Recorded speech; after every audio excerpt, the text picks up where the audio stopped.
What if everything you've ever been told about how to succeed or how to persuade people or even just how to sell was completely backwards?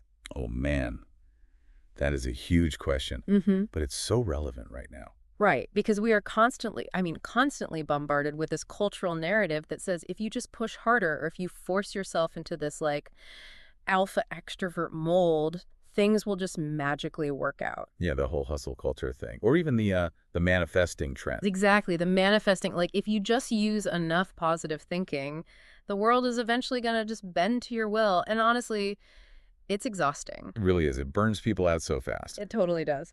But today we are taking a deep dive into pages 12 through 19 of Harry Browne's classic text. Specifically, this is the chapter titled, This is Your World, and the promise of this chapter is honestly incredibly liberating. Liberating is the perfect word for it, yeah. We are going to strip away all those stressful, kind of mystical myths of human interaction and replace them with actual, predictable, observable laws.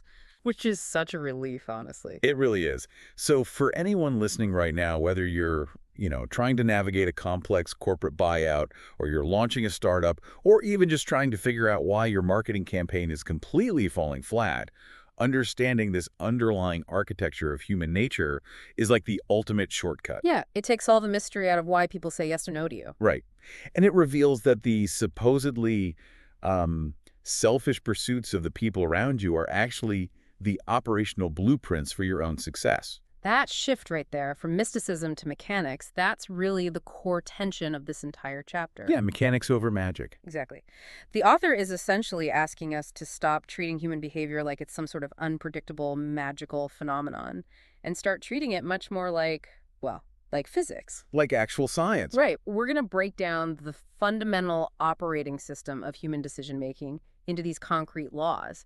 And what becomes apparent very quickly when you read this is that most people are operating with just a fundamentally flawed map of reality.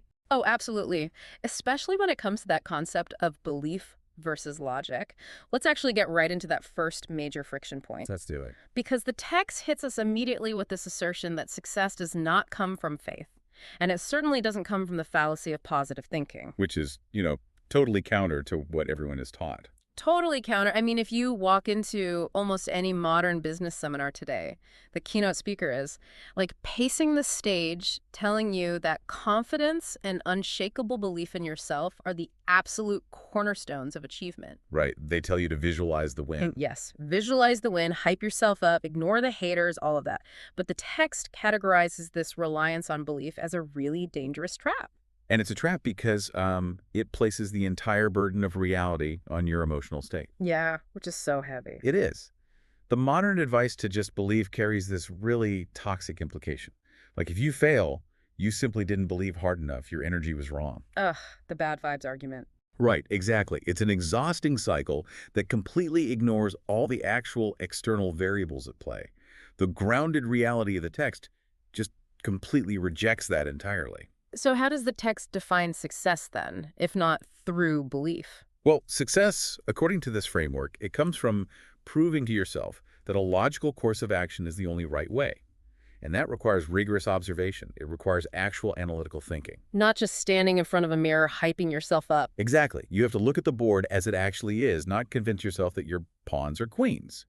Human actions are governed by laws of human nature, and you cannot change these laws any more than you can change gravity through positive thinking. Right. Positive thinking is just an attempt to wish reality into being something different. Yeah, whereas logical understanding actually deals with the architecture of reality exactly as it stands. You know, it reminds me of the difference between standing in front of this heavy, locked vault door, closing your eyes, and intensely visualizing the door swinging open. Right, just manifesting the open door. Yeah, exactly, manifesting it, versus just opening your eyes, examining the tumbler mechanism, and actually finding the combination. That's a great analogy. Because the first method, it might make your heart rate go up and make you feel really empowered for about 10 seconds, but the door remains locked.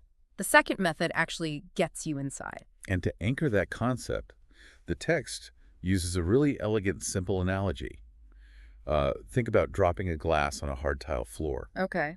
When it shatters, you don't feel a sense of profound shock or betrayal. No, you just grab a broom. Right. You grab the broom because you subconsciously understand the physics at play. You expect it to break. Exactly. You understand gravitational pull, you understand kinetic force, Mm. you understand the structural fragility of the glass interacting with the density of the tile. Right. You don't try to use positive thinking to keep the glass from breaking while it's in midair. No, and you don't blame your aura when it shatters either. You just accept the physics of the situation. That makes so much sense.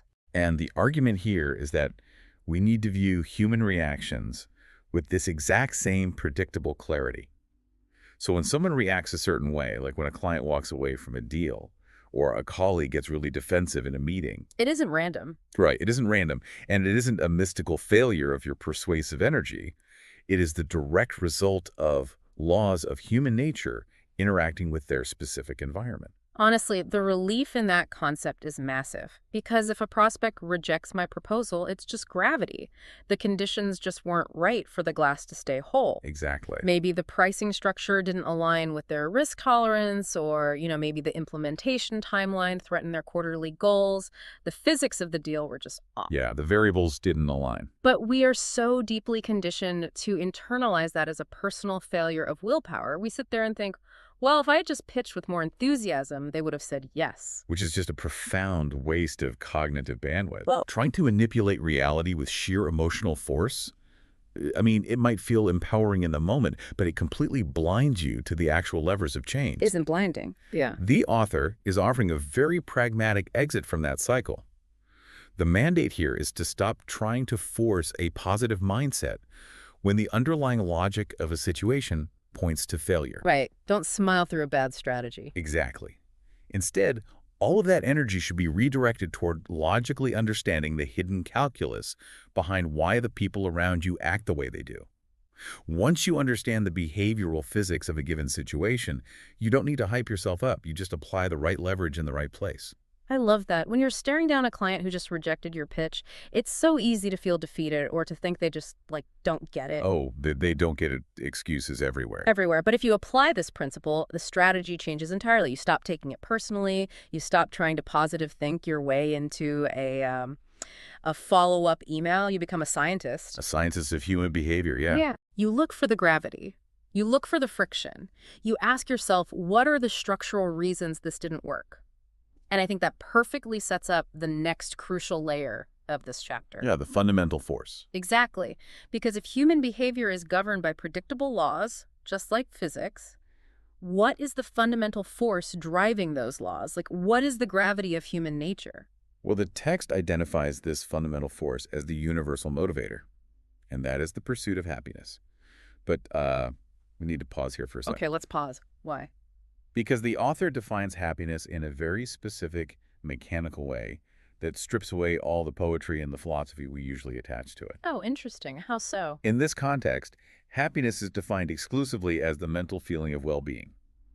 It is an internal state. It is not an external condition. That is a vital distinction because in everyday conversation, we constantly conflate the object with the feeling. Right. All the time. We say, a new house would make me happy, or hitting $1 million in revenue is happiness.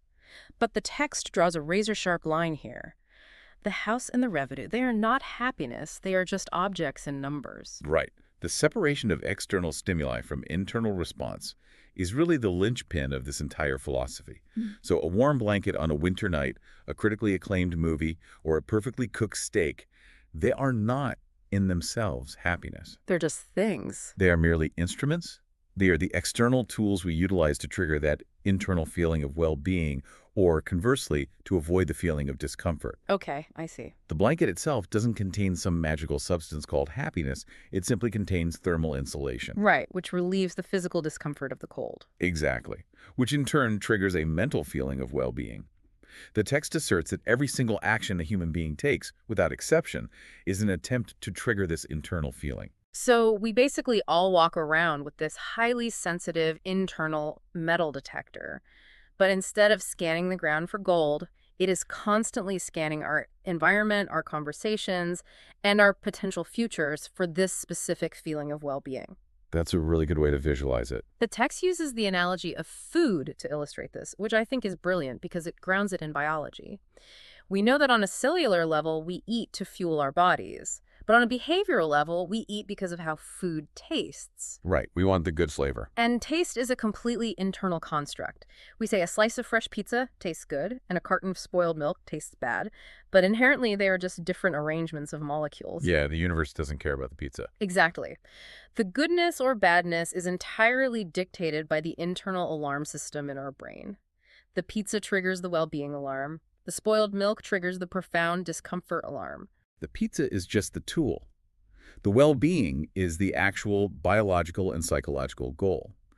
And this mechanism, it scales up from basic biological needs to incredibly complex social and economic behaviors. Which is where I imagine the theory often meets some resistance. Oh, definitely. People will easily accept that they eat pizza for well-being, but they heavily resist the idea that literally every action is driven by this. The classic counterargument, which the text addresses, is the supposedly selfless act. Right. I can hear the skepticism from people listening already. Like, if we are all just ruthlessly pursuing our own internal well-being, explain the person who gives up their entire Saturday to help a friend move a heavy sleeper sofa up 3 flights of stairs in the middle of July. Ah, yes, moving the couch. Right. There's no financial compensation. It causes immense physical discomfort. On the Yeah. surface, that completely breaks the model. It looks entirely selfless. It looks selfless until you map out the internal calculus of the person doing the moving. The law still holds up perfectly, but you have to look at the invisible variables. Okay, what are the invisible variables there? Well, why did you help your friend move? Perhaps you did it because the act of seeing your friend relieved of stress triggers a profound secondary feeling of well-being inside of you. Oh, so their visible relief is the external tool I use to generate my own internal satisfaction. Exactly. Or we can look at it through the lens of avoiding discomfort. Ah, the guilt factor. Precisely. Imagine the alternative. You stay home in your air-conditioned apartment watching a movie, knowing your friend is struggling with that sofa on a narrow staircase. The physical comfort of the couch is high, but the mental discomfort. The guilt, the feeling of being an unreliable friend, the anticipated awkwardness of the next time you see them. Right. All of that is severe. Guilt is an extreme form of mental discomfort. So you make a calculated trade. You choose to endure the temporary physical discomfort of lifting boxes in the heat to avoid the much more durable, corrosive mental discomfort of guilt. Wow. In either scenario, you are still functioning as an optimization machine, seeking your own greatest possible feeling of well-being. You know, that reframes the entire concept of altruism, but I don't think it cheapens it. You still helped your friend, the couch still got moved. It just demystifies the mechanics behind the choice. Exactly. It just explains the physics of the choice. You did it because your internal metal detector determined that helping them, despite the sweat and the backache, would result in a higher net state of well-being than abandoning them. And when you take this understanding out of the realm of helping a friend move and apply it to, say, a high-stakes B2B sales environment, the implications are just staggering. Oh, absolutely. Walk through that application. How do you see that playing out? Well, if every action is an attempt to trigger a feeling of well-being or avoid discomfort, it means that when you are pitching a client, you are never actually selling a software platform or a consulting service or a piece of industrial machinery. Right. The features and the specs are entirely secondary. You are exclusively selling the internal feeling of well-being that they believe your product will trigger. Like, if I'm selling an enterprise cybersecurity system to a chief technology officer, I'm not selling firewalls and encryption protocol. No, they don't care about the protocols themselves. Exactly. I'm selling the avoidance of the sheer terror of a data breach. I'm selling the feeling of sleeping soundly at night. I'm selling the well-being of them looking like an absolute genius to their board of directors. The software is just the pizza. The feeling of security and prestige is the well-being. That is a phenomenal translation of the text's core idea. You're always selling the internal state. And this absolute universality brings us to how the author codifies this in the text. Right. The laws. Yes, he establishes this as the first law of human nature. All individuals seek happiness. From the earliest stages of cognitive development, a human being recognizes the stark difference between well-being and discomfort, and they spend the entirety of their lives directing their actions to establish conditions that generate that well-being. It is a relentless, lifelong pursuit. Okay, I'm totally buying the underlying logic here, especially for straightforward transactions and even complex social dynamics like guilt and altruism. But we have to stress test this law against the extremes. Let's do it. If this first law is absolute, how does the text account for people who seem to deliberately choose misery? I'm talking about the person who stays in a deeply toxic corporate job for 20 years without ever trying to leave. Or the person who actively sabotages a really healthy, thriving relationship. Yeah, self-sabotage is a big one. Right, because it is incredibly difficult to look at a pattern of self-destruction and say, ah, yes, they are flawlessly executing their pursuit of happiness. It's the most common point of friction with this theory, for sure. And it stems from a cognitive blind spot called the observer's bias. The observer's bias. Yeah. When we look at someone else's life, like the person in the toxic job, for instance, we evaluate their choices using our internal logic, our risk tolerance, and our values. Oh, I see. We look at the misery of their job and conclude, well, that makes no sense. They are acting irrationally. But the text is uncompromising on this point. The concept of irrationality is largely a myth we use to dismiss behavior we don't understand. Wait, really? A myth? Yes, even when people make objectively terrible, destructive mistakes, their aim in that exact moment was happiness. The action makes perfect, rational sense to the person executing it, based on the specific, often flawed data and emotional weights they're using in their internal calculus. Okay, so if we look at the person staying in the toxic job, we assume they're irrational because we value the potential freedom of a new job more than the safety of the current one. Exactly. But in their internal calculus, the known misery of the toxic boss might carry a discomfort score of, say, 7 out of 10. However, the prospect of quitting, facing the unknown job market, potentially failing interviews, and risking financial ruin might carry a terror score of 10 out of 10. Exactly. They aren't choosing misery over happiness. They're choosing a level 7 discomfort to avoid a level 10 discomfort. In their specific, localized reality, staying in the terrible job is the most efficient way to maximize their well-being, or rather, to minimize their suffering. That is so dark, but it makes perfect logical sense. It does. And to illustrate how wildly this calculus can differ from societal norms, the text provides a very provocative, extreme example. The author asks us to imagine a man who inherits a massive $1 million fortune. Okay. But instead of investing it or living a life of luxury, he systematically gives it all away, abandons his social standing, and chooses to live as a penniless wanderer. I mean, by every conventional metric of success, society looks at that man and diagnoses him as clinically insane. They assume he has completely abandoned the pursuit of happiness, mostly because everyone else is picturing the yachts and the real estate they would personally buy. Right, they are applying their own lens. But we are forced to look at the invisible variables. To this specific man, the sudden acquisition of wealth didn't bring the warm blanket of security. It brought crushing mental discomfort. Oh, kind of discomfort. Paranoia about people exploiting him, immense pressure to manage the assets properly, a loss of his previous simple identity. To him, the money was a massive net negative to his well-being. Wow. He calculated that the carefree, untethered life of a wanderer, completely devoid of financial responsibilities, would relieve that immense pressure. So he didn't abandon the pursuit of happiness. He ruthlessly pursued his highly specific version of it by discarding the money. That's wild, but it scales all the way down too, doesn't it? The text uses a micro example that I found really illuminating because it bypasses all this complex psychology. Scratching an itch. Oh yes, the itch. It's brilliant in its simplicity. Why do you scratch your arm when it itches? Because the sensation is annoying. You drag your fingernails across your skin purely to relieve the localized discomfort. Right. And for that brief 2-second window, the act of scratching your arm is the absolute highest priority in your pursuit of well-being. You are altering your physical environment, moving your hand, applying friction to change an internal neurological state. It's the exact same physics as giving away the $1 million. Exactly. From the macro, life-altering choices down to the autonomic, micro choices like scratching an itch, the behavioral physics remain constant. The first law is absolute. You know, when you really internalize this, it forces a complete overhaul of how you navigate conflict and negotiation. If you drop the word irrational from your vocabulary, your effectiveness just skyrockets. Totally. Because calling someone irrational is just a dead end. Right. Let's say you're a consultant and you pitch a CEO a new operational strategy that will mathematically save their company $2 million a year. It's foolproof. But the CEO says no. The instinct is to walk out of that boardroom and tell your team, wow, that CEO is an idiot. They are totally irrational. Which is the equivalent of yelling at the glass for breaking on the tile floor. Exactly. But if you apply the first law, you realize they aren't being stupid. They have simply calculated that saying no will bring them more well-being than the $2 million in savings. And now you have to act like a detective. You have to find the hidden variable. Right. Maybe the new strategy requires firing a loyal department head, and the CEO dreads that emotional conflict more than they value the savings.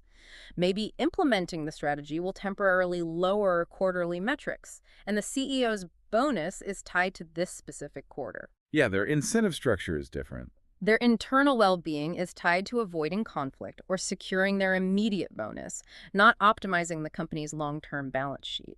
If you call them irrational, the negotiation is dead.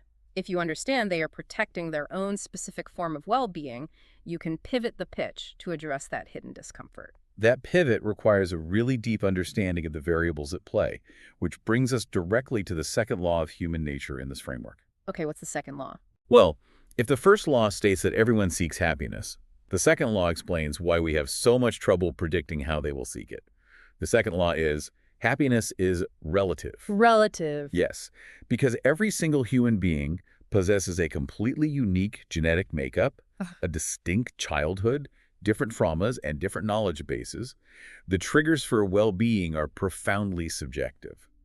There is no universal object or action that yields happiness for all people. The relativity of happiness is something we intuitively know, but we constantly forget it when we are trying to persuade others.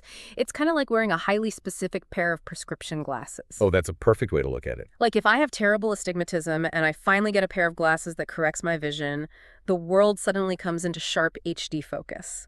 It's a miracle. Now, if I take those exact glasses and force my best friend who has perfect vision to wear them, what happens? They get a massive migraine. Right. They can't even see straight. The room spins, they can't walk straight, the glasses aren't broken, and my friend isn't irrational for hating them, but they are calibrated entirely to my specific biological deficit, not theirs. That analogy perfectly captures the friction of human interaction. We spend so much of our time trying to force our prescription for happiness onto our colleagues, our spouses, and our clients, and then we get so frustrated when it gives them a headache. Right. What brings you absolute ecstasy might bring another person pure agony. The text is very clear. Each person lives life uniquely for themselves, driven by their own internal alarms. If someone makes a choice that you perceive as completely valueless or backwards, it's only because their prescription is different. The text provides some great stark contrasts to hammer this home. It compares two men with opposing views of a perfect afternoon. One man finds his highest state of well-being sitting in absolute silence in a locked room reading a dense historical biography. Right. While another man, subjected to that exact same room in that exact same book, would find it agonizingly restrictive and boring. It would be torture for him. Exactly. That second man might find his ultimate well-being in the chaos of a busy sales floor, constantly talking, constantly moving, working relentlessly to provide for a large family. Same baseline human biology, completely opposite triggers for well-being. The financial contrasts the author draws are even more relevant to anyone listening. We tend to think of money as this universal metric for happiness, but the text dissects how relatively people view it. Yes, the two types of millionaires. Right. He describes one type of millionaire whose well-being is entirely derived from the expenditure of the wealth. The joy is in the lavish consumption, the exotic cars, the massive estates, the visible status symbols. For them, the spending is the tool for well-being. But then there's a second type of millionaire. This person works just as intensely, builds the exact same size fortune, but lives a life of extreme frugality. Warren Buffett style. Exactly. They wear 10-year-old suits, drive a pragmatic sedan, and live in a modest home. For this person, the spending actually causes discomfort. Their feeling of well-being is derived entirely from the accumulation. The growing number on the bank statement. Yes, that number provides a deep sense of security and achievement. The scoreboard is the goal, not the prize. And just to push the spectrum to its absolute limit, the text brings in a third archetype. The religious ascetic, someone who actively rejects both the spending and the accumulating. Right, they reject it all. They live in deliberate poverty, denying themselves almost all earthly comforts because their specific internal calculus dictates that this severe self-denial will earn them an eternal reward and a glorious afterlife. Three distinct human beings, three entirely divergent definitions of what constitutes a successful, happy life. Which demonstrates that you can never, ever take your own value system for granted when dealing with the market or with an individual. If you try to motivate the frugal accumulator with the promise of a luxury vacation, it will fall completely flat. They'll hate it. Yeah. And if you try to motivate the lavish spender with a low-risk, low-yield municipal bond, they will tune you right out. This has massive implications for leadership and management, honestly. We often hear about the golden rule, right? Treat others the way you want to be treated. But based on the second law, the golden rule is actually a terrible management strategy. It really is, yeah. If I'm a manager who values public recognition and I reward my top performer by calling them up on stage in front of the whole company, I might think I'm giving them a great gift. But if that employee's prescription for well-being is introverted and they value quiet autonomy and time off, I haven't rewarded them. No, you've punished them. I've inflicted a migraine on them. I've caused them mental discomfort. It requires a shift to what some call the platinum rule, which is treat others the way they want to be treated.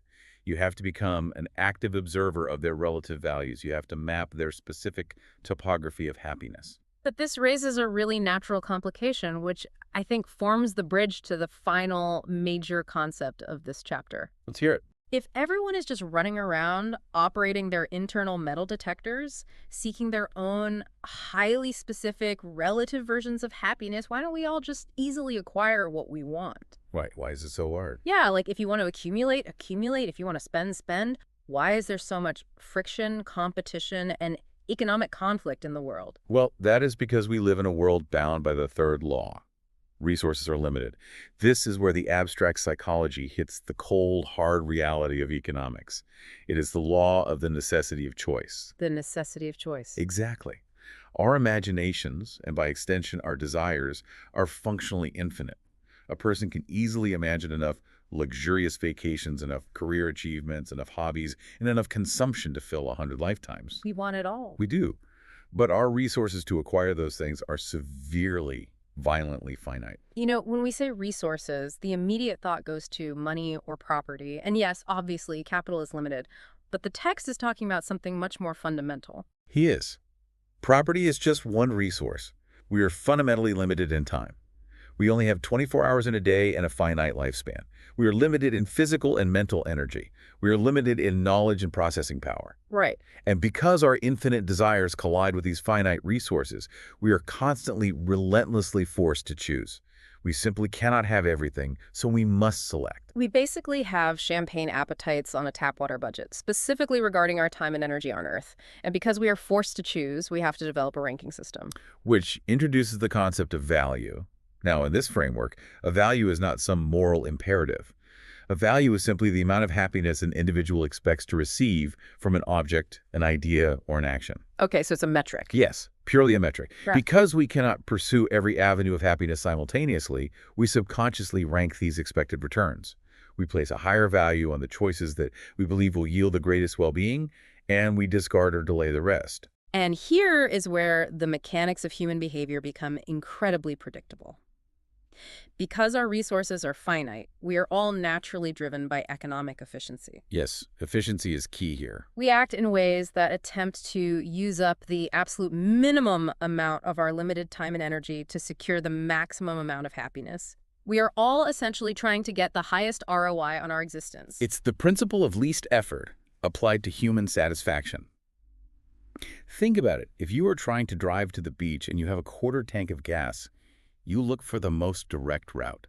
Right, you don't take a scenic 50-mile detour. No, because you have to conserve that finite resource to ensure you actually reach your goal. Human energy operates on the exact same principle. We conserve it because it is precious. But wait, let me play devil's advocate for a second here. Go for it. If the underlying operating system of humanity is that everyone is constantly trying to use as little energy as possible to get what they want, isn't the author just making a cyclical, cynical argument that human beings are inherently lazy? I'm glad you brought that up because it's a very common misinterpretation.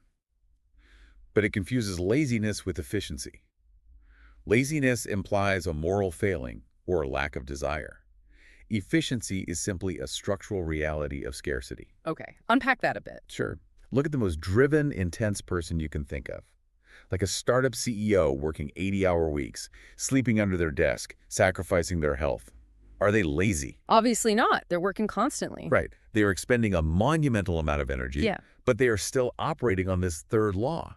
They are expending that massive energy because their internal calculus tells them that this specific expenditure is the most efficient and necessary path to achieve the massive, outsized level of well-being they are targeting. Whether that's a billion-dollar IPO or industry dominance or leaving a legacy. Exactly. They're still optimizing their resources toward their highest value. That makes perfect sense.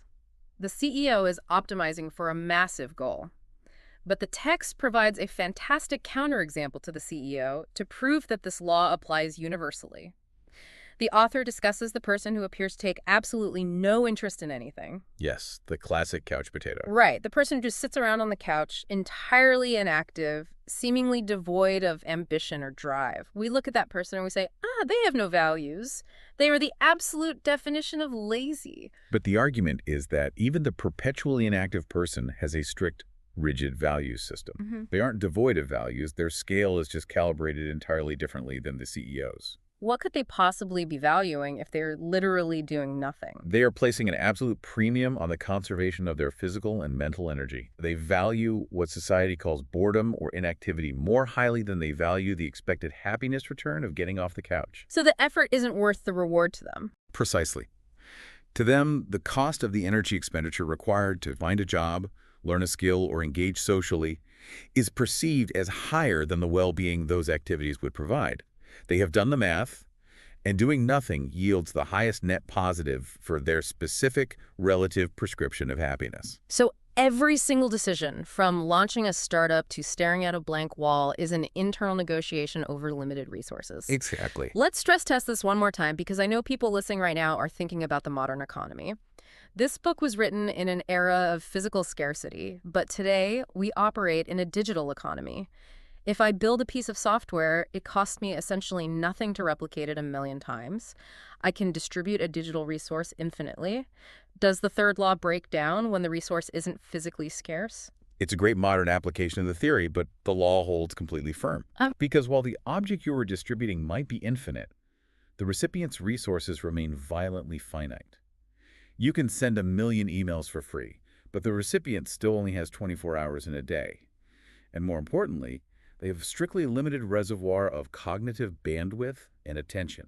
The attention economy. Exactly. When you ask someone to download your free app or read your free newsletter or even just listen to your pitch, you are asking them to spend their finite attention and mental energy. You are asking them to drain their tank. And because their tank is limited, choosing to engage with your free product inherently means they must not do something else. Yes, the opportunity cost. Right. If a client gives me an hour of their time for a demo, that is an hour they cannot spend reviewing the quarterly financials, or an hour they cannot spend putting out internal fires, or an hour they cannot spend just resting. My free demo actually have a very high hidden cost to them. Which means the practical application of the third law is a complete reevaluation of your competition. You aren't just competing with the other vendors in your specific sector. You're competing with everything. Everything. You must prove to the prospect that engaging with your idea ranks higher on their personal value scale than whatever else they could possibly do with that finite time and energy. You have to clearly demonstrate a massive return on investment in terms of their own subjective well-being. If the perceived energy cost of onboarding your software is higher than the perceived well-being it will generate, they will reject it, no matter how good the software is. Exactly. The product's objective quality doesn't matter if the energy cost is too high. This completely reorients the entire pipeline of persuasion. It means that every interaction is fundamentally an economic trade of finite resources for an expected feeling of well-being. So let's step back and look at the architectural blueprint we've built today. We've taken these pages from the text and extracted a highly reliable mechanical system of human behavior. If we synthesize the core ideas, it creates a very powerful paradigm. Humans are deeply predictable in their apparent unpredictability, provided you know the laws. Let's run through them. The first law establishes the universal gravity. Everyone, without exception, seeks the internal mental feeling of well-being and avoids discomfort. Right. The second law introduces the variables. Because everyone is unique, that happiness is completely relative. The tools that trigger well-being for you might trigger agony for your client. The prescription glasses. Exactly. And the third law imposes the constraints. Because our time, energy, and cognitive bandwidth are strictly limited, everyone is forced to ruthlessly rank their values and choose what to pursue based on maximum efficiency. It really paints a picture of a world where everyone is essentially on their own island, operating an incredibly strict internal logic designed entirely to serve themselves. It does. The people around you are living entirely for themselves. But recognizing that is not a cause for cynicism at all.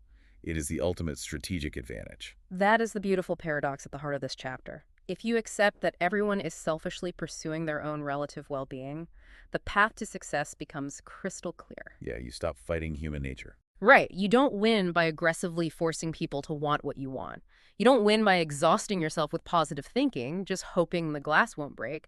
You win by becoming an expert observer. You map their reality. You figure out what their specific prescription for happiness is. You recognize the finite resources they're trying to protect, and you position your idea, your product, or your request as the most efficient vehicle for them to get exactly what they want.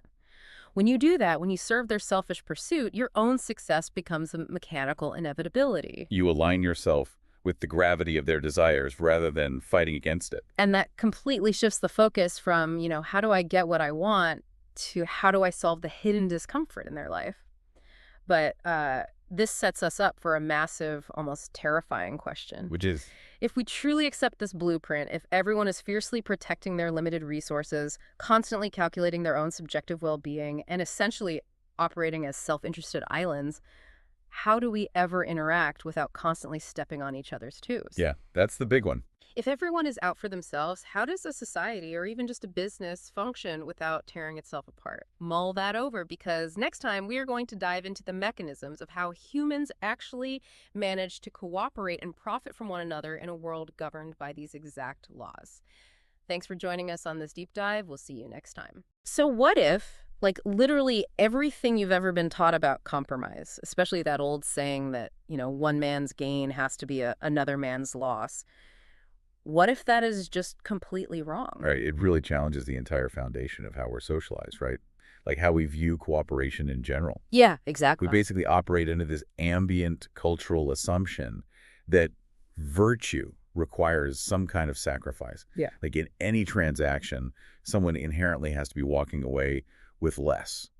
Right. That zero-sum mentality is just everywhere. It feels like the unspoken rule of society is that you have to surrender something you want just to be considered a good person, or a good neighbor or a reliable business partner. Which is exactly what we're going to dismantle today. Yes, because you, our listener, are about to discover the actual underlying engine of all human interaction, and it is the relentless, completely uncompromising pursuit of personal profit. And understanding this unyielding law of human nature, it isn't just some abstract theory for an economics classroom. Oh, not at all. It's the ultimate mechanical foundation for anyone who's interested in business, entrepreneurship, or just simply mapping out the real reasons why the people around you behave the way they actually do.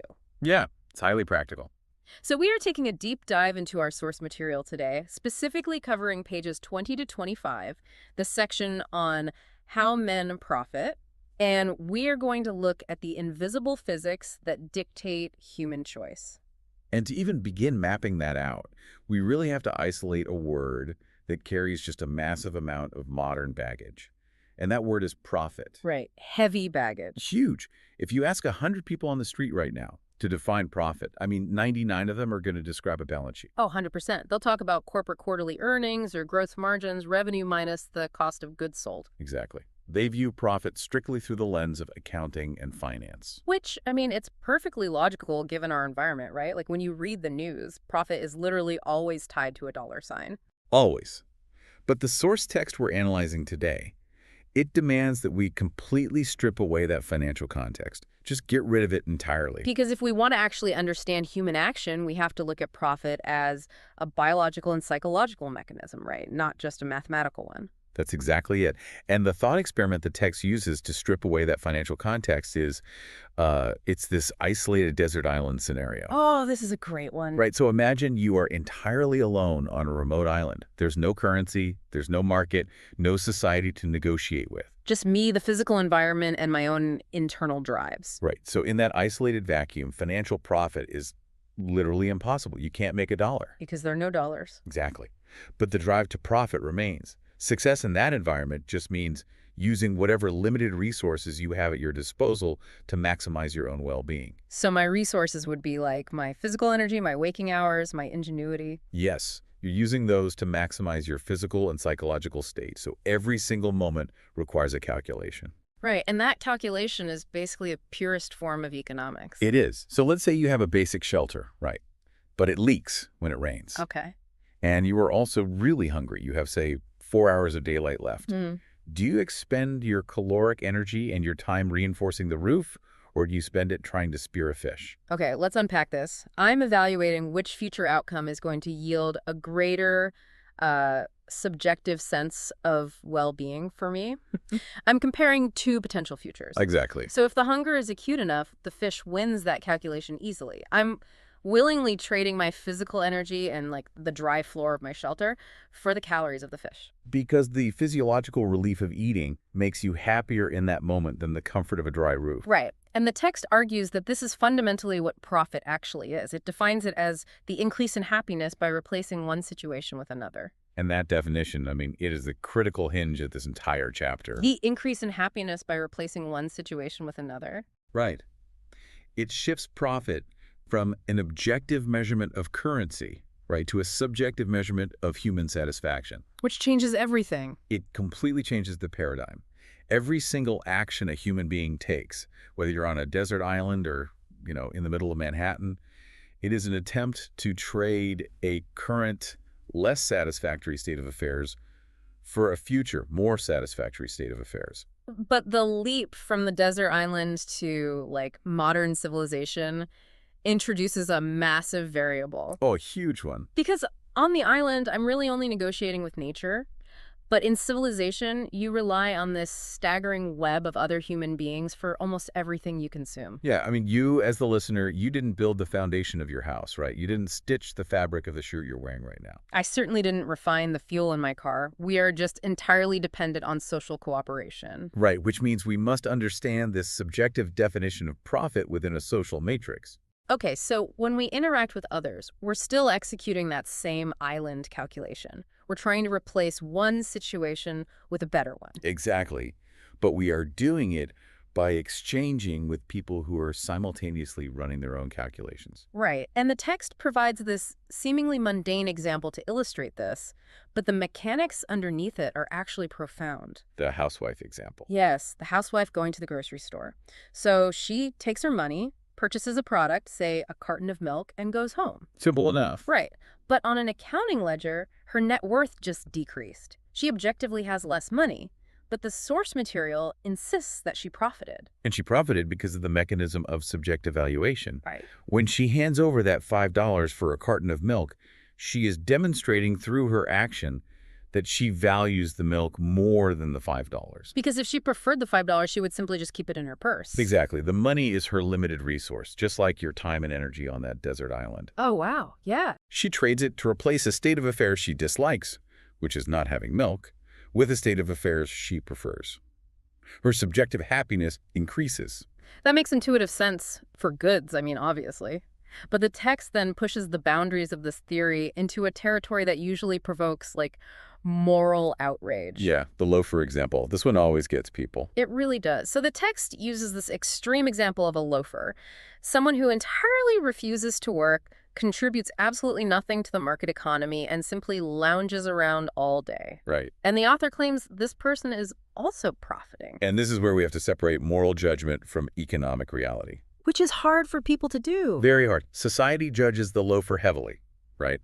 We view the refusal to produce as a serious character flaw. Yeah, he's lazy. He's a drain on society. Right. But if we analyze his behavior through the strict lens of praxeology, which is the study of human action, the loafer is actually executing a highly successful profit strategy based on his own personal hierarchy of values. Because he's evaluating his limited resources, which is his time and labor, and deciding that the caloric expenditure and like the psychological stress of working are more costly to him than the benefit of a paycheck. That is precisely the mechanism at play. Yeah. He is giving up the potential of financial income because he subjectively values leisure or even just the avoidance of effort way more than he values money. So in his internal economy, replacing the situation of working for wages with the situation of resting with no wages represents a massive psychic profit for him. Exactly. And think about the evolutionary psychology behind that for a second. Okay. Our brains are biologically hardwired to conserve calories unless the expenditure guarantees a survival benefit. Right, like we don't just run around for no reason in the wild. Exactly. So the loafer's biological calculus is basically telling him that the modern construct of a job doesn't trigger a sufficient reward response to justify his energy output. Right. So he conserves energy. And that actually brings it out of the abstract and into like the listener's daily reality. Yeah. It's the exact same mechanism you employ when your alarm goes off at 6 in the morning.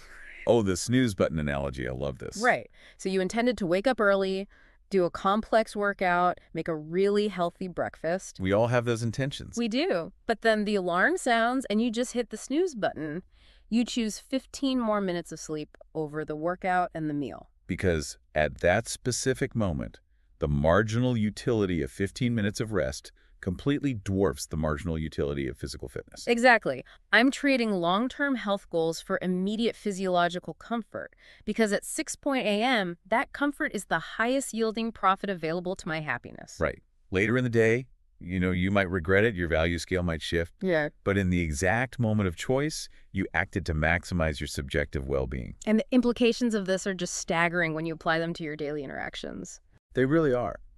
You have to recognize that every single person you encounter today is actively, ruthlessly seeking their own version of that snooze button. Yes. They are constantly trying to replace their current situation with a better one based on a value scale that you cannot see. Which means if you are trying to persuade someone, you are completely wasting your breath if you only focus on your own value scale. 100%. Whether you're pitching a software solution to an enterprise client or asking your boss for a raise, or even just trying to convince your spouse to move to a new city, presenting your own reasons is totally irrelevant. You have to locate their subjective profit center. Right. You have to ask, how does replacing their current reality with my proposed reality increase their specific happiness?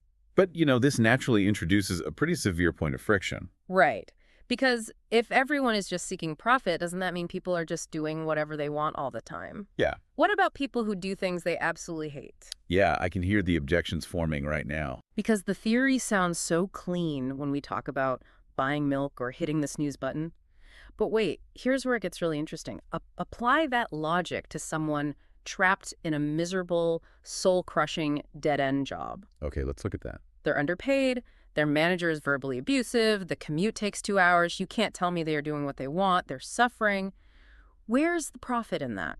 So to reconcile that suffering with the pursuit of profit, we have to look really closely at the source text's core assertion here. Okay. The author states, and I'm paraphrasing a bit, but each individual is doing what he wants to do within the range of alternatives available to them. Ah. That phrase, within the range of alternatives available, is doing a tremendous amount of heavy lifting. So you're saying that even the person in the abusive dead-end job is choosing that situation because it ranks highest on their personal menu of options, even if the entire menu is just terrible. That is the absolute mechanical reality of choice. We do not make choices in a vacuum of infinite possibility. Right, we don't just get to pick whatever we want out of thin air. No, we make choices constrained by reality. So let's analyze the available alternatives for the person in that miserable job. Okay. They can stand up right now, yell at their boss, and walk out the door. That is a physically available action. But if they take that action, they trigger a whole new set of conditions. Exactly. They face immediate unemployment, they face the anxiety of not making rent next week, the potential humiliation of eviction, or just that exhausting, demoralizing process of sending out hundreds of resumes while their bank account slowly drains. Right. So when they calculate the psychic cost of those alternatives, the fear, the instability, the risk of total financial ruin, they compare it to the psychic cost of enduring the bad job. And as miserable as the job is, the predictability of the paycheck and the security of knowing they can at least feed their family, that provides a greater subjective value than the terrifying uncertainty of quitting. It is a choice between a known misery and an unknown catastrophe. They value the security more than they value their daily comfort. So their decision to stay, to endure the 2-hour commute and the bad manager, is actually a highly rational, profit-seeking calculation. They're choosing the least bad option to maximize their relative well-being in a highly constrained environment. And understanding that completely reframes how we view human It agency. really does. It removes this illusion that people are just like passive victims of circumstance. Exactly. Even in severe constraint, individuals are actively navigating toward their highest available subjective value.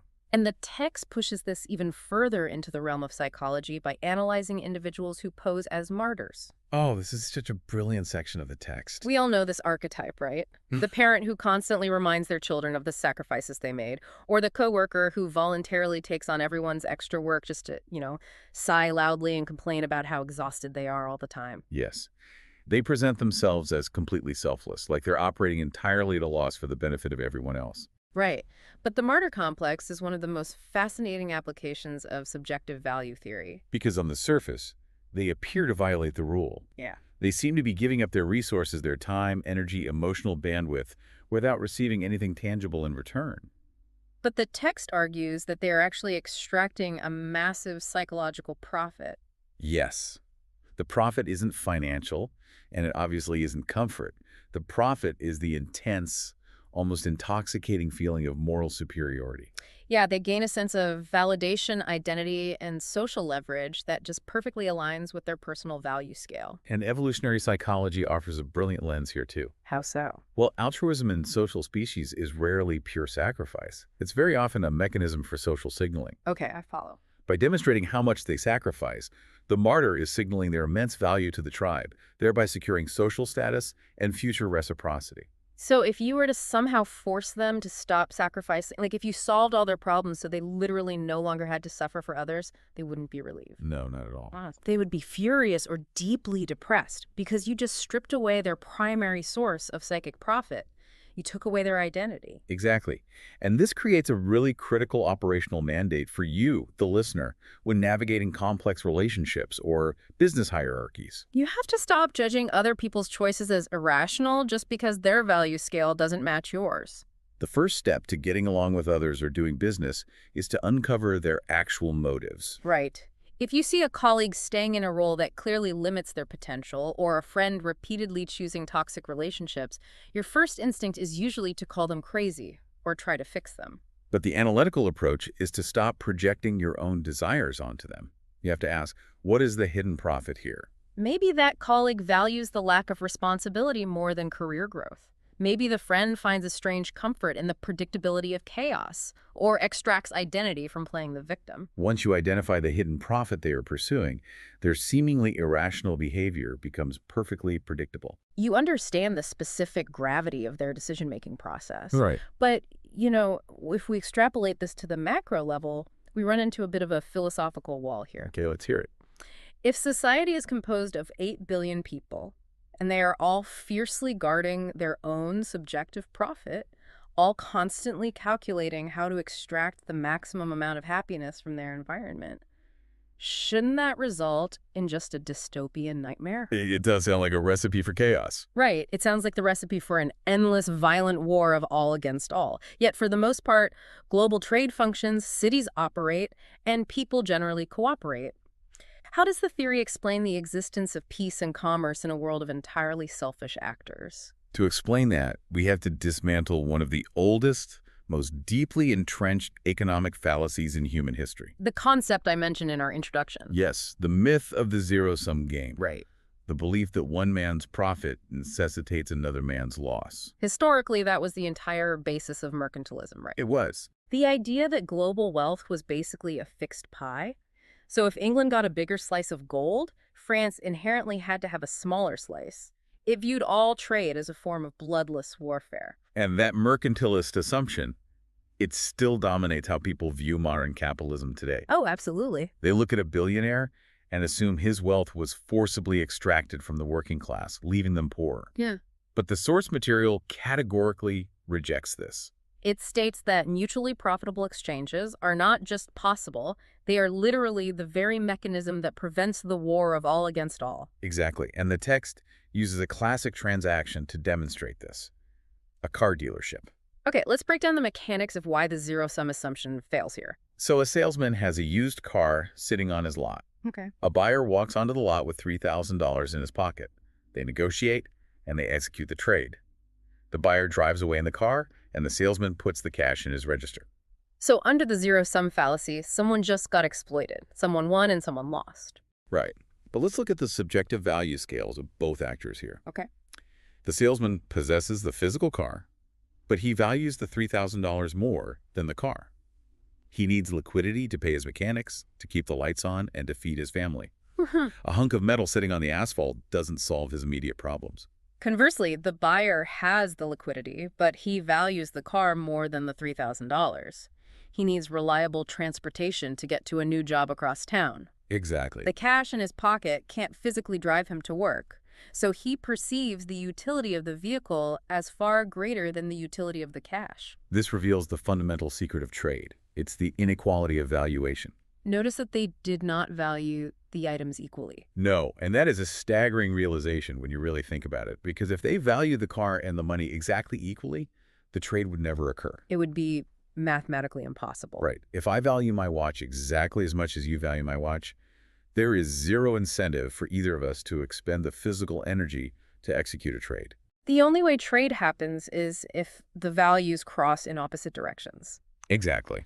It reminds me of kids trading lunch items or baseball cards on a playground. It perfectly demonstrates ordinal utility, the ranking of preferences. Oh, baseball cards are a perfect analogy for this. Right. So you have a rare holographic card of a pitcher you actively dislike. To you, it's literally just shiny cardboard taking up space in your binder. Right. But your friend is a massive fan of that specific pitcher. However, he only has common cards of the shortstop that you idolize. So you execute a trade. You give up the rare card for, let's say, 3 of his common cards. And who won? I mean, under objective labor theory, maybe the rare card took more resources to print. But under subjective value, we both achieved a massive profit. Because you replaced a card you didn't want with the player you love. And he replaced common cards with his hero. We both walk away feeling wealthier than before the interaction. And the author calls this the phenomenon of the double profit. The double profit. I love that term. Every voluntary exchange, without exception, contains at least 2 profits. Because if it didn't, the voluntary exchange would immediately cease. Right. If the buyer suddenly felt the $3,000 was more valuable than the car, he would just walk off the lot. Exactly. The existence of the trade itself is absolute proof of the double profit. And the practical takeaway here for negotiation is just transformative. It really is. If you walk into a salary negotiation or a vendor dispute, viewing it as a battlefield where you must conquer the person across the table, you are operating on a flawed physics of reality. You don't need to defeat them. No, you simply have to map their value scale and find the intersections where your surplus matches their deficit. It completely shifts negotiation from this combative extraction of resources to a collaborative puzzle of subjective values. You are literally just searching for the structural overlap where giving them exactly what they want naturally yields exactly what you want. Okay, I follow the logic of the double profit in a healthy, functioning market, but let's stress test this theory against failure. Oh, let's do it. What happens when the system breaks down? Suppose a business severely miscalculates the market. They launch a product, nobody wants it, and they take a massive financial hit. Okay. The text addresses this through the concept of the disaster sale. But honestly, where is the profit in a total catastrophe? So this requires a really rigorous adherence to our definition of profit as a relative increase in well-being based on available alternatives. Right, the available menu. Exactly. Let's return to the car dealer. Imagine he misjudged the market entirely. He bought a highly customized, aggressively painted sports car at wholesale for $3,500. Okay, a flashy sports car. Right. And he believed he could flip it to a specific kind of buyer for $4,000. But the buyer never shows up. Never shows up. The car sits on the lot for 6 months. It's taking up physical space. The battery is dying. And his capital is entirely locked up in this depreciating asset. It's a nightmare scenario for a dealer. Absolutely. So finally, he gives up his dream of making a financial margin. He slashes the price and sells the car to a teenager for $3,000. So the accounting math here is brutal. He paid $3,500, he sold for $3,000. He took a $500 loss, plus the cost of holding the inventory all that time. Right. He definitively lost money. So how does the theory justify calling this a profitable action? By understanding that the dealer's choices exist in the present tense, not the past. Oh. Profit is strictly measured against current alternatives, not historical costs or past wishes. Okay, so this is the sunk cost fallacy mechanism. Exactly. The $3,500 he spent, it's gone. It has evaporated into history. It has absolutely no bearing on his current reality. His past wish was to make a $500 margin. But wishes are not alternatives on the menu of reality. No, they aren't. His actual current menu of alternatives only has 2 items on it. Okay, what are Option A, refuse to lower the price, let the car rot on the asphalt indefinitely, and tie up capital he desperately needs to run his business. Right. Or option B, accept the $3,000 today, clear the lot, and use that recovered liquidity to buy inventory that will actually move. When you lay it out like that, it's obvious. When he looks at those 2 highly constrained, miserable options, option B provides a significantly higher subjective value than option A. He willingly sacrifices the rusting car to acquire the $3,000. By replacing the situation of frozen capital and a rusting asset with the situation of liquid capital and a clear lot, he has actually achieved an upward movement in his well-being. Yes, he has profited relative to his current dismal options. So what does this all mean for you, the listener, when you make a bad investment or a mistake? It means that cutting your losses is not an admission of defeat. It's an aggressively profitable act. Exactly. You are choosing the highest value available to you in the present moment, rather than remaining paralyzed by the ghost of a past mistake. And that temporal discipline, the ability to divorce your decision-making from past expenditures, I mean, that is one of the rarest traits in human behavior. It's incredibly rare. People stay in failing marriages for decades because they already put 10 years into it. Or startups burn millions in venture capital trying to force a totally flawed product to market because they already spent the R&D budget. Right. They are trying to extract profit from a past that no longer exists, instead of evaluating the alternatives available to them this morning. If they simply asked, what action today brings me the highest relative well-being? The obvious answer is almost always to liquidate the disaster and move forward. But they can't see it because they misunderstand the fundamental nature of value. Which serves as the perfect bridge to the final, most dangerous intellectual trap identified in the source text. Yes, the universal fallacy. The universal fallacy. It sounds like an inevitable cognitive blind spot. How does the text actually define it? The universal fallacy is the arrogant assumption that an individual would ever willingly accept something unprofitable to himself.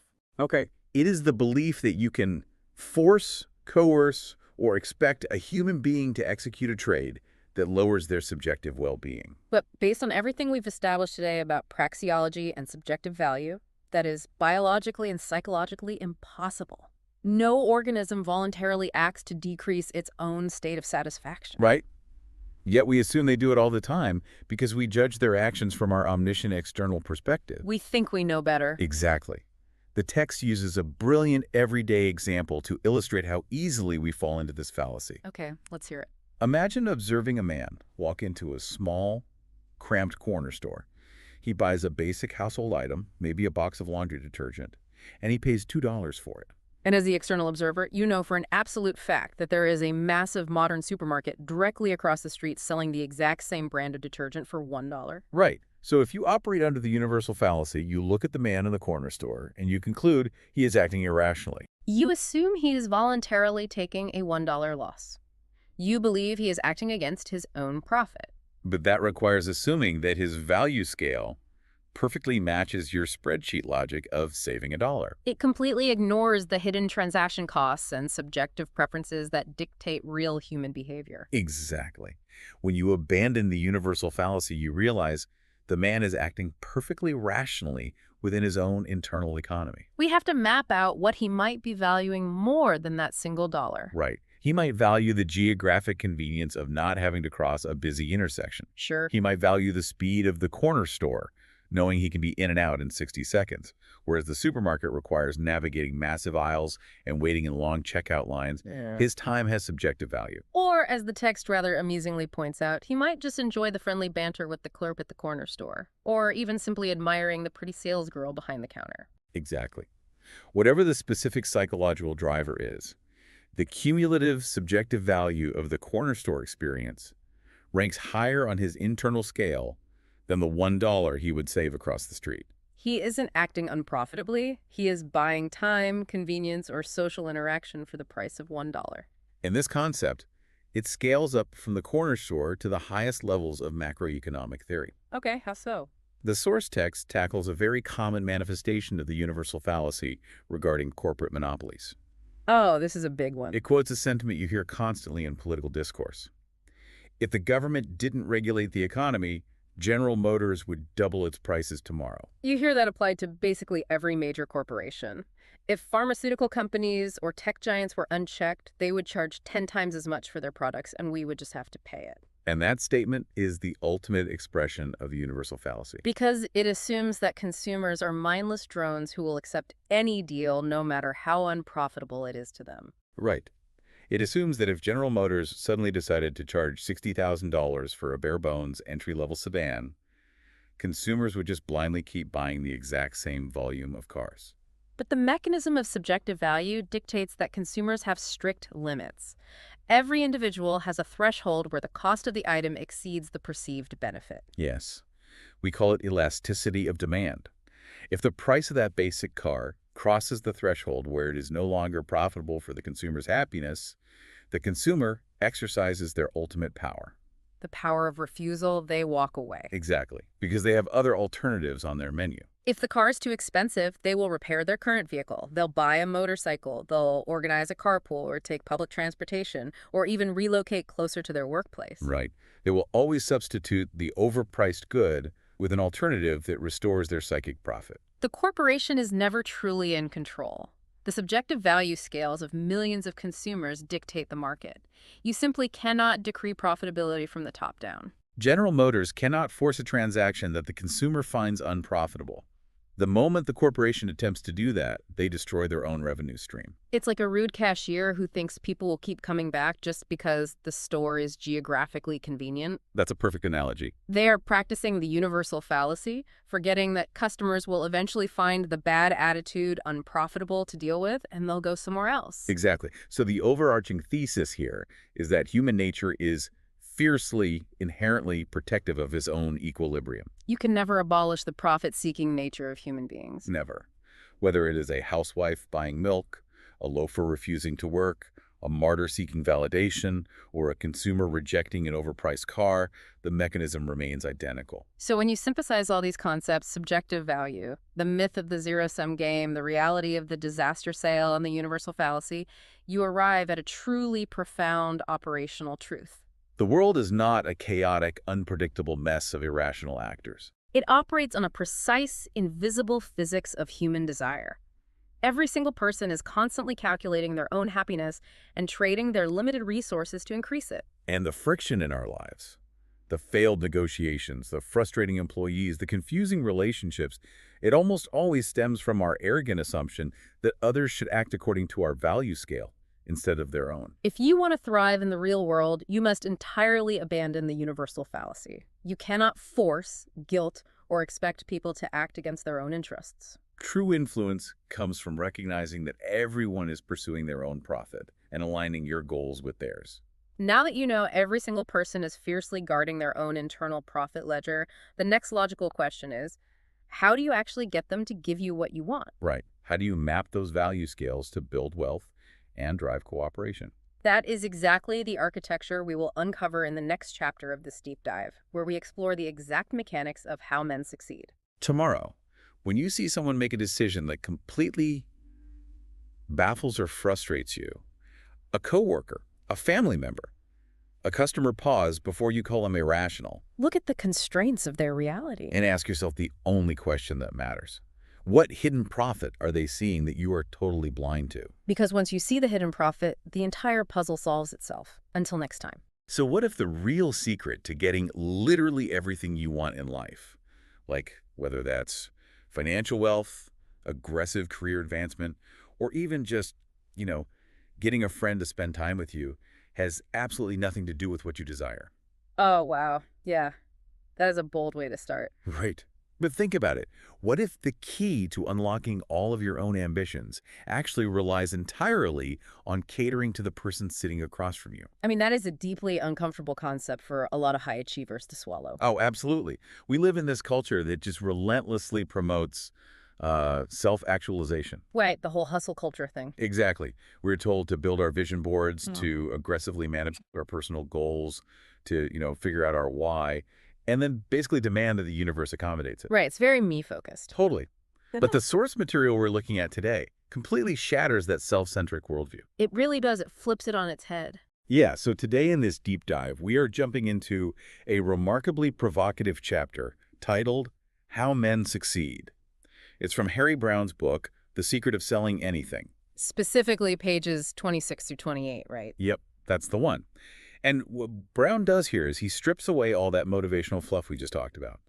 He presents this very cold, almost mathematical rule of human exchange. Which is that all profit, no matter how you define that profit, is simply a reward for satisfying the desires of others. Right, and we need to be clear right up front that, selling in this context, it isn't just about moving inventory on a showroom floor. No, not at all. Browne's thesis applies to literally every single interaction where you're trying to secure an outcome. Exactly. Like you could be an entrepreneur trying to close a massive B2B contract, Right. or maybe you're a mid-level manager trying to secure a budget increase from the executive board. Or even just someone trying to convince a really brilliant engineer to join your startup instead of, taking that safe corporate job. Right, it applies to everything. And if you understand the mechanics of what Browne is talking about, your entire strategic approach just shifts. You stop operating from this place of selfish demand. Which is usually incredibly frustrating anyway. Yeah, it never works. And instead, you transition into this highly effective, service-driven methodology.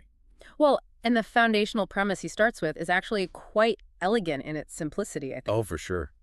How would you break it down? So he points out that if someone holds a resource you want, like capital, time, expertise, whatever, you cannot simply extract it from them. Right, stealing is obviously off the table for this conversation. Right, exactly. Setting aside coercion or theft, we operate in a system governed by voluntary exchange. No individual or corporation actually has to buy your software. Or approve your promotion. Precisely. Because the right of refusal is absolute, the burden of action falls entirely on you. You have to engineer a scenario where they genuinely want to hand over what you desire. Which brings us to the core mechanism, right? To get what you want, you are obligated to offer the other party something they value more than what they are giving up. Yeah, and it sounds so obvious when you just say it out loud. It does. But let's think about how people actually behave in the real world, especially in high-stakes environments. I mean, I see this constantly in salary negotiations. Oh, that is the perfect example. Right. Someone will walk into their manager's office and say, hey, I need a 20% raise because my rent went up, inflation is killing my grocery bill, and, I've been here for 3 years. Yes, and every single one of those data points is entirely inward focused. Exactly. They're relying on the manager to care about the employee's personal liabilities. And that is a perfect illustration of the cognitive blind spot Browne is addressing here. In that scenario, the employee is treating the negotiation as, like, a grievance airing session. Yeah, a therapy session, basically. Right, instead of what it actually is, a voluntary exchange of value. Because the company's capital is a highly guarded resource. Absolutely finite. The executive on the other side of that desk doesn't allocate capital based on an employee's cost of living. Yeah. They allocate it based on return on investment. Right. So for that manager to voluntarily authorize a 20% pay increase, the employee actually has to demonstrate that their specific talent or their operational efficiency is generating a surplus of value. A surplus that far exceeds that new salary figure they're asking for. Exactly. If the value you provide doesn't demonstrably outweigh the cost to retain you, the exchange simply will not happen. The burden is completely on you to make the company's life easier or more profitable, not the other way around. Yes, and this logic scales up to massive organizational maneuvers too. Oh, like corporate mergers. Yeah, think about M&A activity. When a massive tech conglomerate acquires a smaller startup, they aren't doing it because the startup's founders really, really want a lucrative exit strategy. Right. They don't care about the founder's dream of buying an island. Not at all. The conglomerate only parts with $1 billion in capital if they believe the startup's underlying IP or user base is worth more to them than the $1 billion sitting in their own treasury. So the entire economy is essentially just an infinite web of these subjective value calculations? Exactly. It also governs how we build human capital, navigating office politics and friendships even. Well, the text even mentions friendship explicitly, right? It does.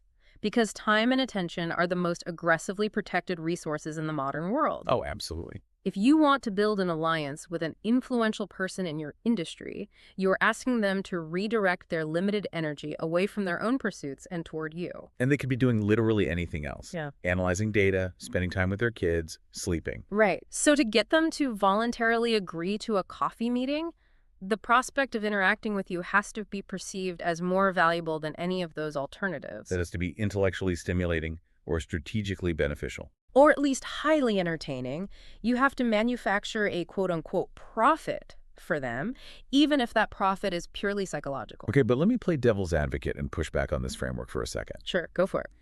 If I have to constantly analyze the people around me, figure out what they desire, and then dangle that exact thing in front of them just so I can extract what I want, doesn't that inherently turn every human interaction into a calculated, manipulative transaction? I get that. I don't know, it makes the whole concept of building relationships sound incredibly cynical, like we're constantly bribing people. Yeah, I completely understand the resistance to the terminology. When we hear words like profit and exchange applied to human interaction, our instinct is to view it as sociopathic almost. Yeah, exactly. But Browne draws a very, very sharp distinction between manipulation and genuine mutual benefit. Okay, how so? Well, manipulation implies deceit. It involves tricking someone into an exchange that ultimately harms them, or exploiting a temporary vulnerability. Like selling a lemon car. Exactly, and that is fundamentally unsustainable. If you deceive a client into signing a multi-year contract for a product that doesn't actually solve their problem, what happens? They eventually realize they've taken a loss. Right. The relationship burns, your reputation tanks, and the avenue for any future exchange is completely destroyed. So the distinction relies on the long-term sustainability of the outcome. You aren't tricking them into thinking they're getting a good deal. You are mathematically required to actually provide the good deal. Precisely that. True success, according to this framework, demands absolute authenticity in your service. Authenticity in service. I like that phrasing. You are tasked with honestly aligning your capabilities with their genuine needs. It's not about bribing someone. It's about becoming so deeply observant and empathetic to their operational friction that you can offer a legitimate solution. Which actually requires a tremendous amount of outward focus. Exactly. It is the exact opposite of the self-obsessed, manipulative archetype we usually associate with ruthless ambition. That makes a lot of sense. It's basically a complete inversion of the default human operating system. We have to stop starting our strategic planning by asking, how do I acquire X? Because the universe is completely indifferent to your desire for X. Right. The only valid starting point is to look at the gatekeeper of X and ask, what condition must be met for this person to willingly surrender what I need? And that transition, moving from inward demand to outward diagnosis, that brings us to a much deeper philosophical question that the text tackles next. Okay, let's get into it. If we are completely bound by this rule, if our every success is tethered to our ability to satisfy the person across the table, we have to understand the systemic architecture that forces us into this dynamic. Right, like why are we forced into these exchanges in the first place? Why aren't we autonomous? Yes. Why can't a brilliant, capable person just generate their own success in a vacuum without having to constantly decipher the desires of a chaotic marketplace? It's a great question, and Browne's answer is pretty startling, honestly. It is. He answers this by forcing the reader to confront the reality of extreme specialization in a modern civilized economy. He brings up a statistical reality that completely demolishes the illusion of independence. Right, the 1% rule. Yeah, that you personally produce far less than 1% of all the resources, tools, and experiences you require to survive and thrive. The other 99% plus has to be obtained in exchange from others. When you really sit with that sub 1% figure, it's actually terrifying. It is. It means we are fundamentally fragile. We are entirely dependent. I mean, let's look at a high-level professional, say a senior data architect specializing in machine learning algorithms. Okay. Very lucrative job. Highly lucrative, hyper-niche skill. Yeah. But that algorithm cannot provide them with a climate control department. Right. It cannot synthesize the antibiotics they need when they get a sinus infection. It cannot manufacture the lithium-ion batteries in their electric vehicle. So they have this one tiny puzzle piece. Exactly. In a primitive state of nature, that person would have to split their time trying to grow crops, purify water, build shelter, and they'd have a very low standard of living. But the modern marketplace allows them to focus 100% of their energy on just writing code. Yes, but the catch is, the only way that hypernews skill translates into antibiotics and electric vehicles is if they route that skill through the satisfaction of others. Right, they have to make other people happy with their one puzzle piece. They write an algorithm that optimizes a massive logistics network. The logistics company becomes more profitable, and in return, they hand the developer a standardized token of that satisfaction, which is currency. And then the developer takes that token and trades it with a pharmaceutical company for the antibiotics. Exactly. Every single comfort we enjoy is subsidized by our ability to make our tiny fraction of output intensely valuable to someone else. The marketplace is essentially just this massive engine of mutual dependence. It is. And yet, Browne makes a brilliant and honestly somewhat tragic observation here. The vast majority of professionals are completely blind to this underlying architecture. So completely blind. They walk around insulated from the reality of their dependence. They feel entitled to the 99% of things they consume simply by virtue of existing. You see this entitlement manifest in corporate environments all the time. Oh, constantly. People resent the bureaucracy, they complain about demanding clients, they view cross-departmental collaboration as a complete nuisance. Yes, they view the people they interact with as obstacles to their success rather than the literal conduits of it. They act as if the world owes them a seamless career trajectory just because they show up and execute their narrow set of tasks. But the market owes you absolutely nothing. The fundamental physics of this system dictate that your ability to extract the 99% of resources you cannot produce yourself is perfectly correlated with how efficiently you deliver your 1% of expertise. To the people who desperately need it. Right. If your compensation is stagnating, or if your network is failing to produce opportunities, the market is giving you incredibly clear feedback. Which is that you are failing to satisfy the desires of others at a high enough level. Period. It is a harsh reality check. It really is. But it leads to a very clear operational mandate for anyone listening.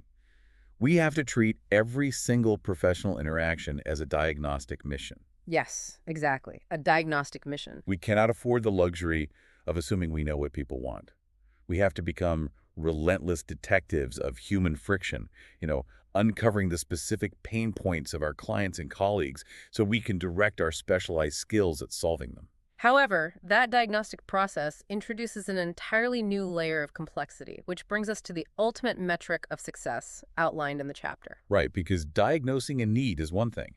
Successfully fulfilling it according to the recipient's standards is something else entirely. This is where I think the biggest psychological trap lies for smart people. Oh, totally. Yeah. Let's say we fully accept the premise. We are committed to serving others. We do the diagnostic work, we identify a massive inefficiency in a client's workflow, and we engineer an objectively brilliant, elegant solution. Okay, setting the stage. But then when we present it to the client, they completely reject it. They don't want the elegant solution. They want something clunky or short-sighted or aesthetically unappealing. Right, something objectively worse in your eyes. Exactly. We know as the experts that our solution is technically superior. So how do we measure our success if the market fundamentally misunderstands what is actually good for them? That is the million-dollar question, and Browne answers this by quoting a successful manufacturer named F. Leroy Hill. And what did Hill say? He stated very simply, profits are a measure of the service you render. Okay, let's unpack that. Your balance sheet, meaning the growth of your company, the expansion of your influence, the strength of your alliances, is the singular objective indicator of how much you have served others. But the critical caveat, and the part that absolutely destroys the ego of so many brilliant professionals, is that this service is measured strictly and entirely by their subjective standards. Their individual values and Yeah. their specific desires. Yes, your own estimation of your work's quality is economically irrelevant. Wow. I really want to spend some time on this because what I call the craftsman's arrogance is a chronic disease in highly specialized fields. Craftsman's arrogance, I like that. It's so true. We fall deeply in love with our own expertise. We judge our output based on peer review or technical complexity or industry awards. But Browne is saying that subjective value is the only value. Right. If you cannot translate your brilliance into a metric the other person cares about, you have rendered zero service. Zero.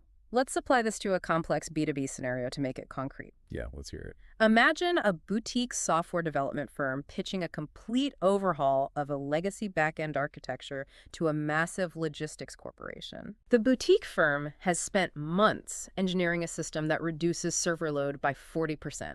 It uses a revolutionary new code base. They walk into the boardroom incredibly proud of the technical elegance of their solution. As they should be, theoretically. Theoretically, yes, but the logistics executives don't care about the code base. They don't understand server load. The only thing they care about is whether the new employee dashboard will require them to spend millions of dollars retraining their warehouse staff. Ah, right. And if the software firm refuses to compromise their elegant design to make a simpler, dumber user interface, they lose the contract. Exactly. If the software engineers spend the entire pitch trying to educate the client on why they should care about back-end efficiency, rather than addressing the client's intense anxiety about warehouse retraining, the voluntary exchange fails. The engineers might walk out of that room feeling morally or intellectually superior, complaining that the client is just short-sighted. Oh, they almost certainly will. But the reality is, the firm failed to render service. They failed to generate profit. The client's subjective desire for a familiar UI outweighed the objective benefit of technical perfection. It is brutal. It really is. We project our own values onto the marketplace constantly. We assume that because we value durability or aesthetics or technical purity, the person across the table must value it too. And when they don't, we blame them. Right. But Browne is explicitly clear that we cannot impose our value system on anyone else. And notice how completely devoid of moralizing Browne's analysis is here. Yeah, it's very clinical. He is not delivering a lecture on the ethics of customer service. He isn't saying you should be considerate of the logistics executives because it makes you a good person. No, it's not about being nice. Not at all. No. He is describing the unavoidable gravity of economics. If you do not make people happy according to their own subjective, often irrational, sometimes short-sighted standards, they will take their capital and their resources elsewhere. There is no Supreme Court of fairness you can appeal to when the market rejects your product. None. The market doesn't care how hard you worked on the back-end architecture. It doesn't care if your peer group thinks your code is absolute poetry. The author states it bluntly. You are not mandated to satisfy the desires of others. No one is forcing you to adapt to the client's clunky UI requests. Right, you can refuse. You can refuse, but you are also not guaranteed a thriving business, a rising salary, or a powerful network. Survival and prosperity in a civilized society require voluntary cooperation. And voluntary cooperation requires mutual satisfaction based on the highly subjective, unpredictable values of the individuals involved. It is the ultimate reality check for the ego. If you want to thrive, you must serve. And you must serve in the exact manner the person holding the resources demands to be served. You have to learn to silence your internal judgments about what people ought to want and become relentlessly focused on what they actually want. Which honestly requires a tremendous amount of psychological discipline. So it's exhausting at first. You have to actively suppress the urge to educate your clients or correct your colleagues, and instead practice radical active listening. Yes, you have to interpret their anxieties, their ambitions, and even their irrational preferences without judgment. And then you mold your specialized skills to fit that exact shape. So when we synthesize all of these concepts, the soul of this chapter really reveals a profound truth. True success is inherently, inescapably outward-facing. Beautifully said. We exhaust so much intellectual energy looking inward, trying to map out our personal trajectories, analyzing our own passions, and demanding that our careers accommodate our internal narratives. But the architecture of human exchange doesn't respond to your internal narrative. It doesn't. It responds exclusively to how effectively you diagnose and fulfill the narratives of others. Because we are fundamentally dependent creatures producing less than 1% of what we need to survive, our existence is tied entirely to voluntary exchanges. Therefore, the highest form of professional strategy isn't about imposing your will on the marketplace. No, it is about becoming an absolute master at identifying the friction in other people's lives and seamlessly removing it based entirely on their own unique, subjective standards. It fundamentally rewrites the rules of engagement for anyone trying to build a career or a business. You don't conquer the market, you serve it into submission. I love that framing. Yeah. Serve it into submission. But this framework leaves us with a massive, highly complex dilemma to mull over. Uh-oh, what's that? Well, if your entire success depends absolutely on satisfying the subjective desires of the consumer, how do you actually extract reliable data from a chaotic, deeply irrational crowd? Oh, that is the challenge, isn't it? Right. When people are notoriously terrible at articulating what they actually want and subjective values shift overnight, how do you diagnose the needs of a giant faceless society without constantly miscalculating? We'll leave you to ponder the mechanics of that problem until next time. Have you ever stopped to realize that in your entire life, you have never actually paid a single cent for a physical object? Never. Not once. Right. Like every dollar you've ever spent, every transaction where you swiped a card, it was actually paid to a human being for a human service. You didn't pay for the steel in your car.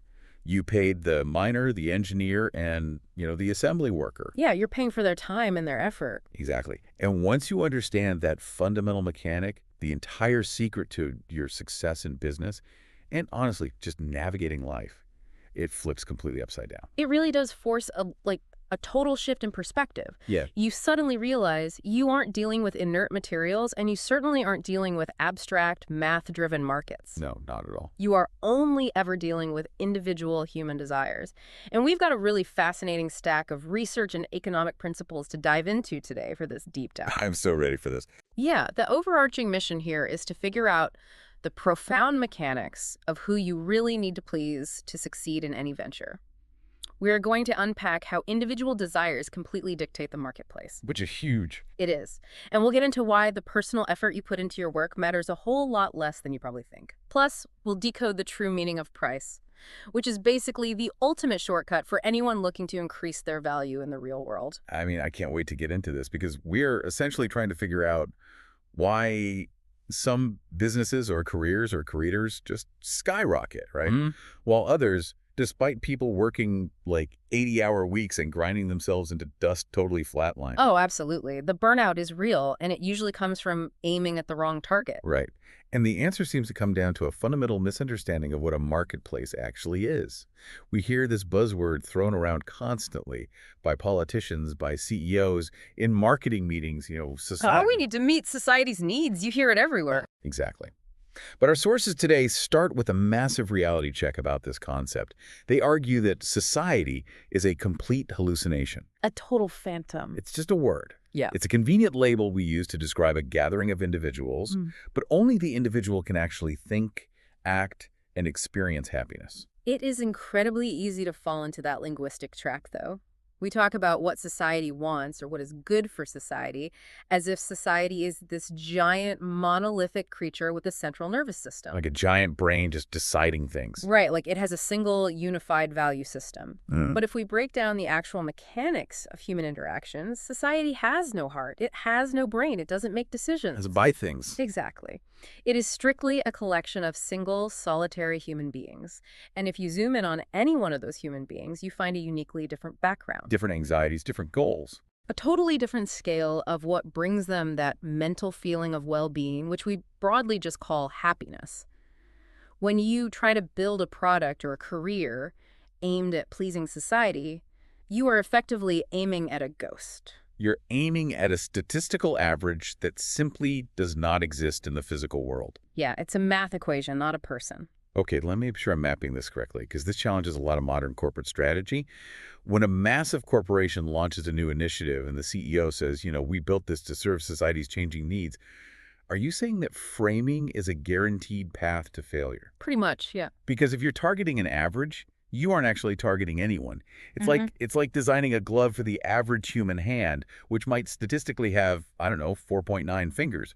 No actual human can wear it. That is exactly the danger. The average is a mathematical construct. It's not a biological or economic reality.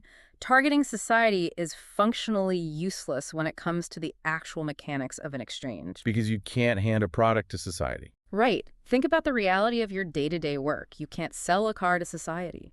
You can't offer your graphic design skills or your accounting services to society. You offer them to a specific person. Exactly.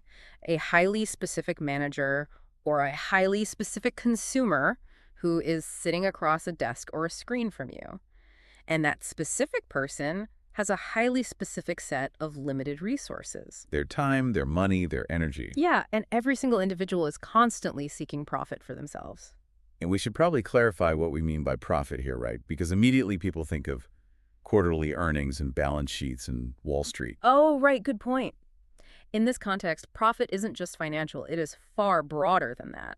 Profit is the psychological increase in happiness or satisfaction that a person experiences by replacing one situation with a better situation. So like a trade-up in their own mind. Exactly. If I am cold and I put on a sweater, I have profited. I traded my current state of being cold for a new state of being warm. That makes total sense. And each person's definition of what constitutes a better situation is entirely relative to them.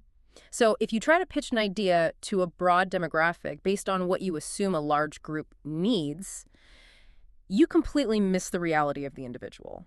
The reality that they only take action to increase their own personal feeling of well-being. Precisely. They don't care about the group average. Let's bring this down to earth for anyone listening who works in a corporate job or, an entrepreneur trying to get a startup off the ground.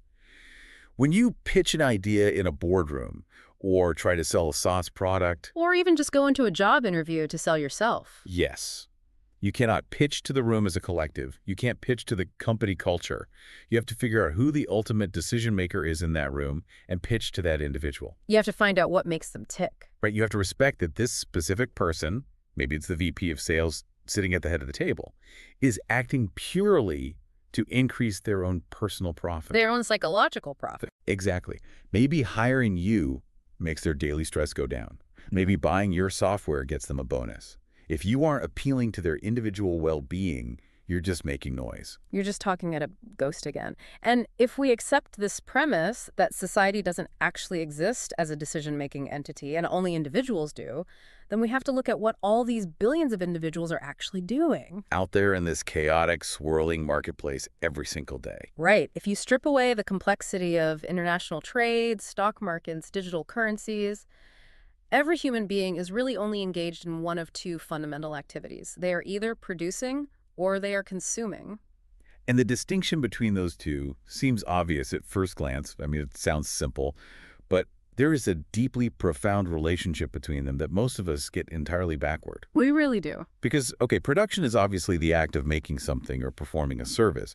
It's writing the code, swinging the hammer, analyzing the data. Yeah. And consumption is the act of using that output and enjoying it directly for the happiness it brings. Eating the sandwich, watching the movie, living in the house. Right. But the core economic reality we're exploring today states unequivocally that consumption is the absolute singular purpose of the entire marketplace. It's the only reason any of this exists. Exactly. Production has no inherent value on its own.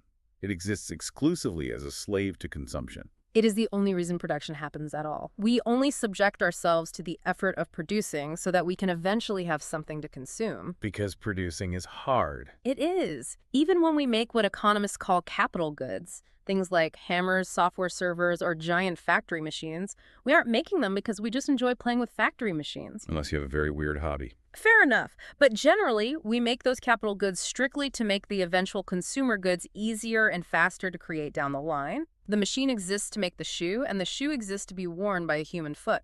To really visualize how absolute this rule is, I want to explore this thought experiment from the sources that isolates human behavior from all the noise of modern life. The desert island scenario. Yes. Imagine you are stripped of all technology, all social safety nets, and you wash up completely alone on a desert island. In that state of total isolation, the basic facts of human life become painfully, physically obvious. You are only going to produce what you urgently need to consume. Exactly. The island scenario is perfect because it strips away money, it strips away bosses, and it leaves you only with human energy and time. On that island, your resources, specifically your time and your physical calories, are strictly limited. You can't just swipe a credit card for more calories. No, you have to constantly make choices.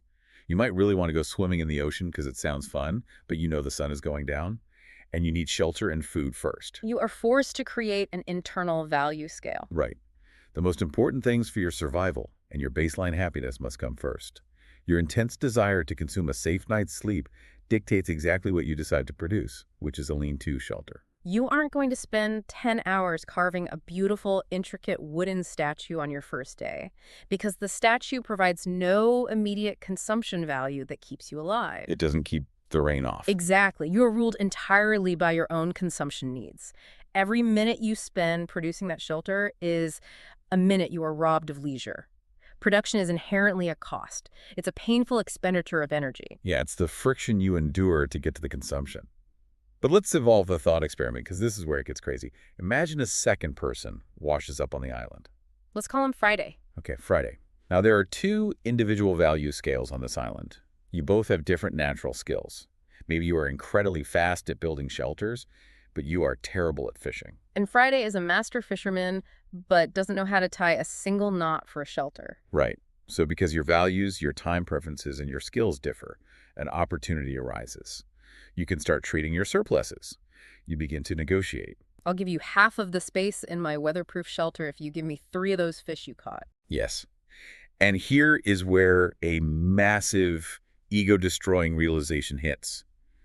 On that island, when you are negotiating with Friday, it becomes blatantly obvious that Friday does not care at all how hard you work to build that shelter. He couldn't care less. He doesn't care if you spent 12 agonizing hours in the hot sun scraping your hands on rocks and tying vines until your fingers literally bled. And he also doesn't care if you somehow built it in 3 effortless minutes because you found a naturally hollowed out cave. Exactly.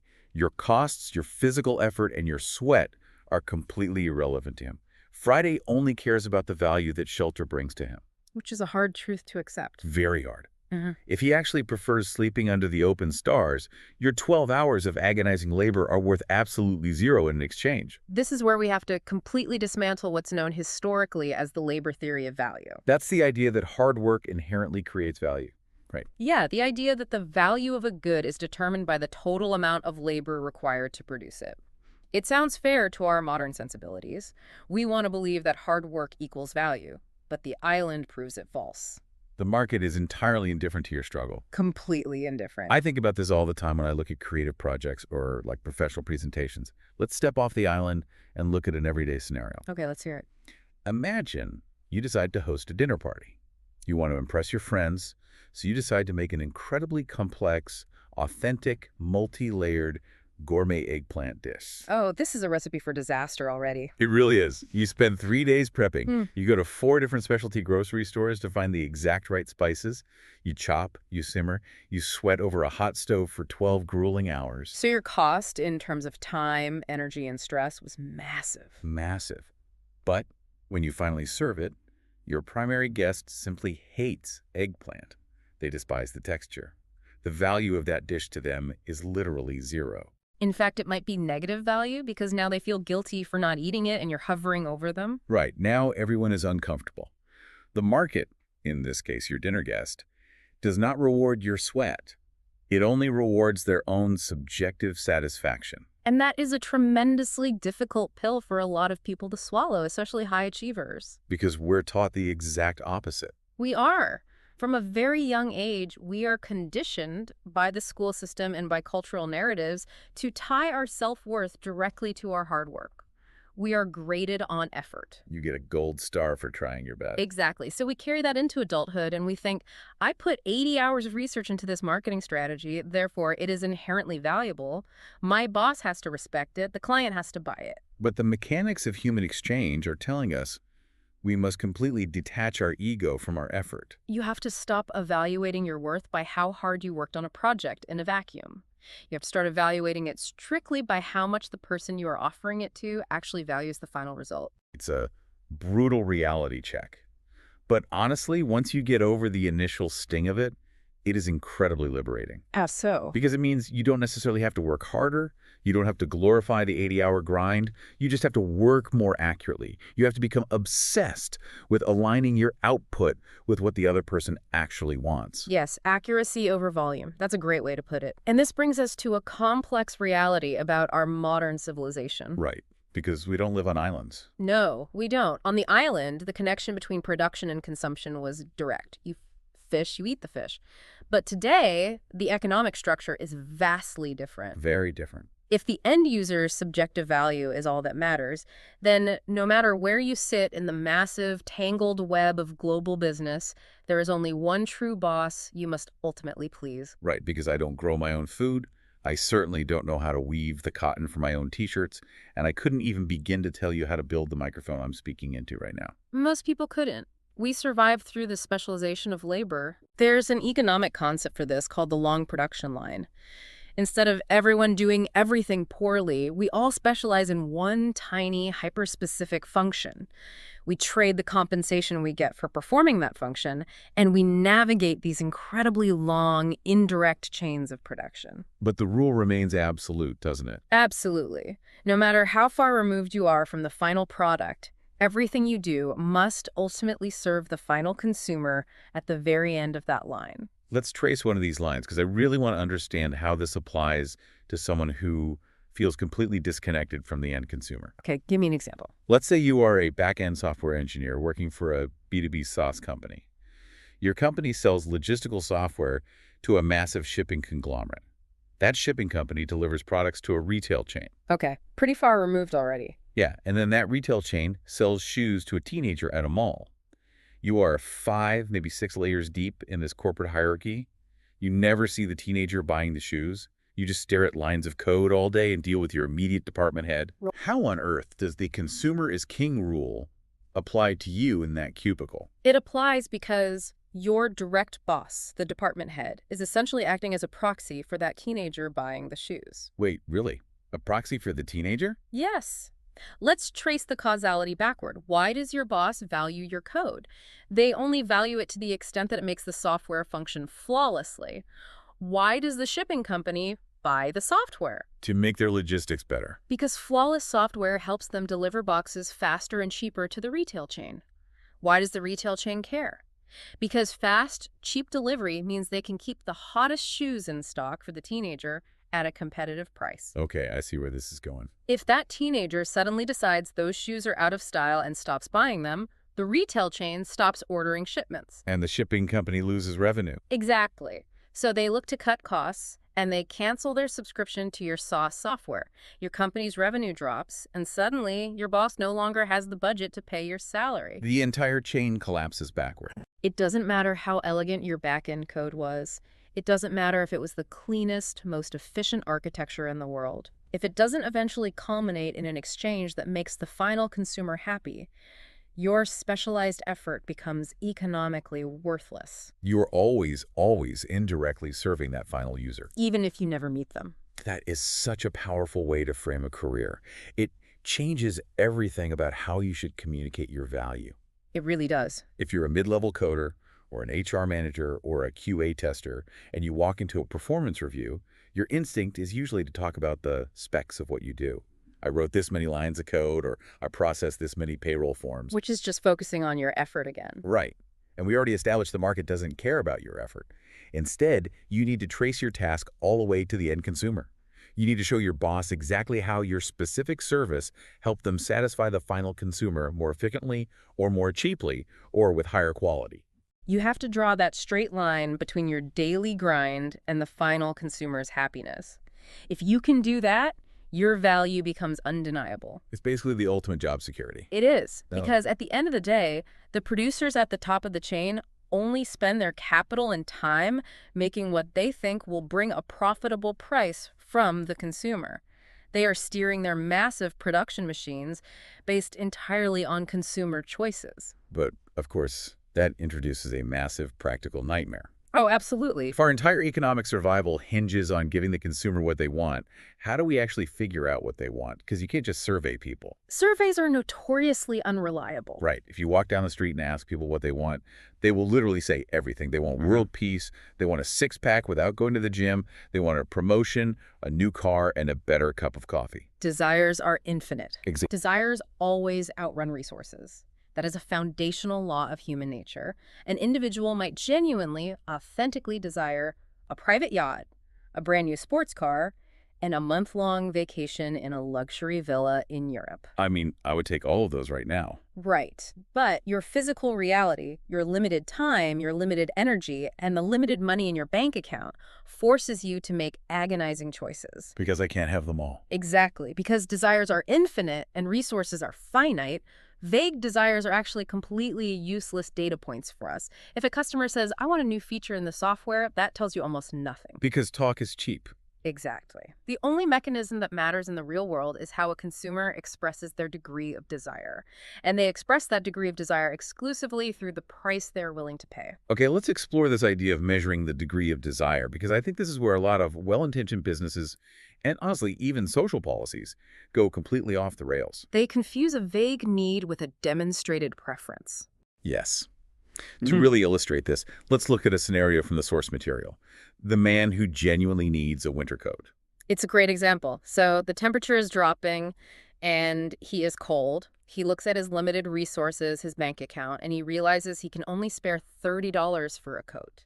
But why exactly $30? Because his resources are finite and his brain has already created a strict internal value scale. He has an urgent budget for groceries to feed his family, he has rent due so he doesn't end up on the street, and he has basic utilities. So he's done the math. He has mentally calculated that he can sacrifice exactly $30 of his purchasing power without cutting into his more urgent life or death need for food.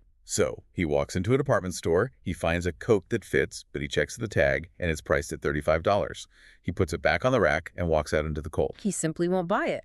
And this is where we have to look at the moral hazard of imposing our own external values onto someone else's life. It's so easy for an observer to look at that shivering man and say, this is a tragedy. He clearly needs that coat. It's only $5 extra.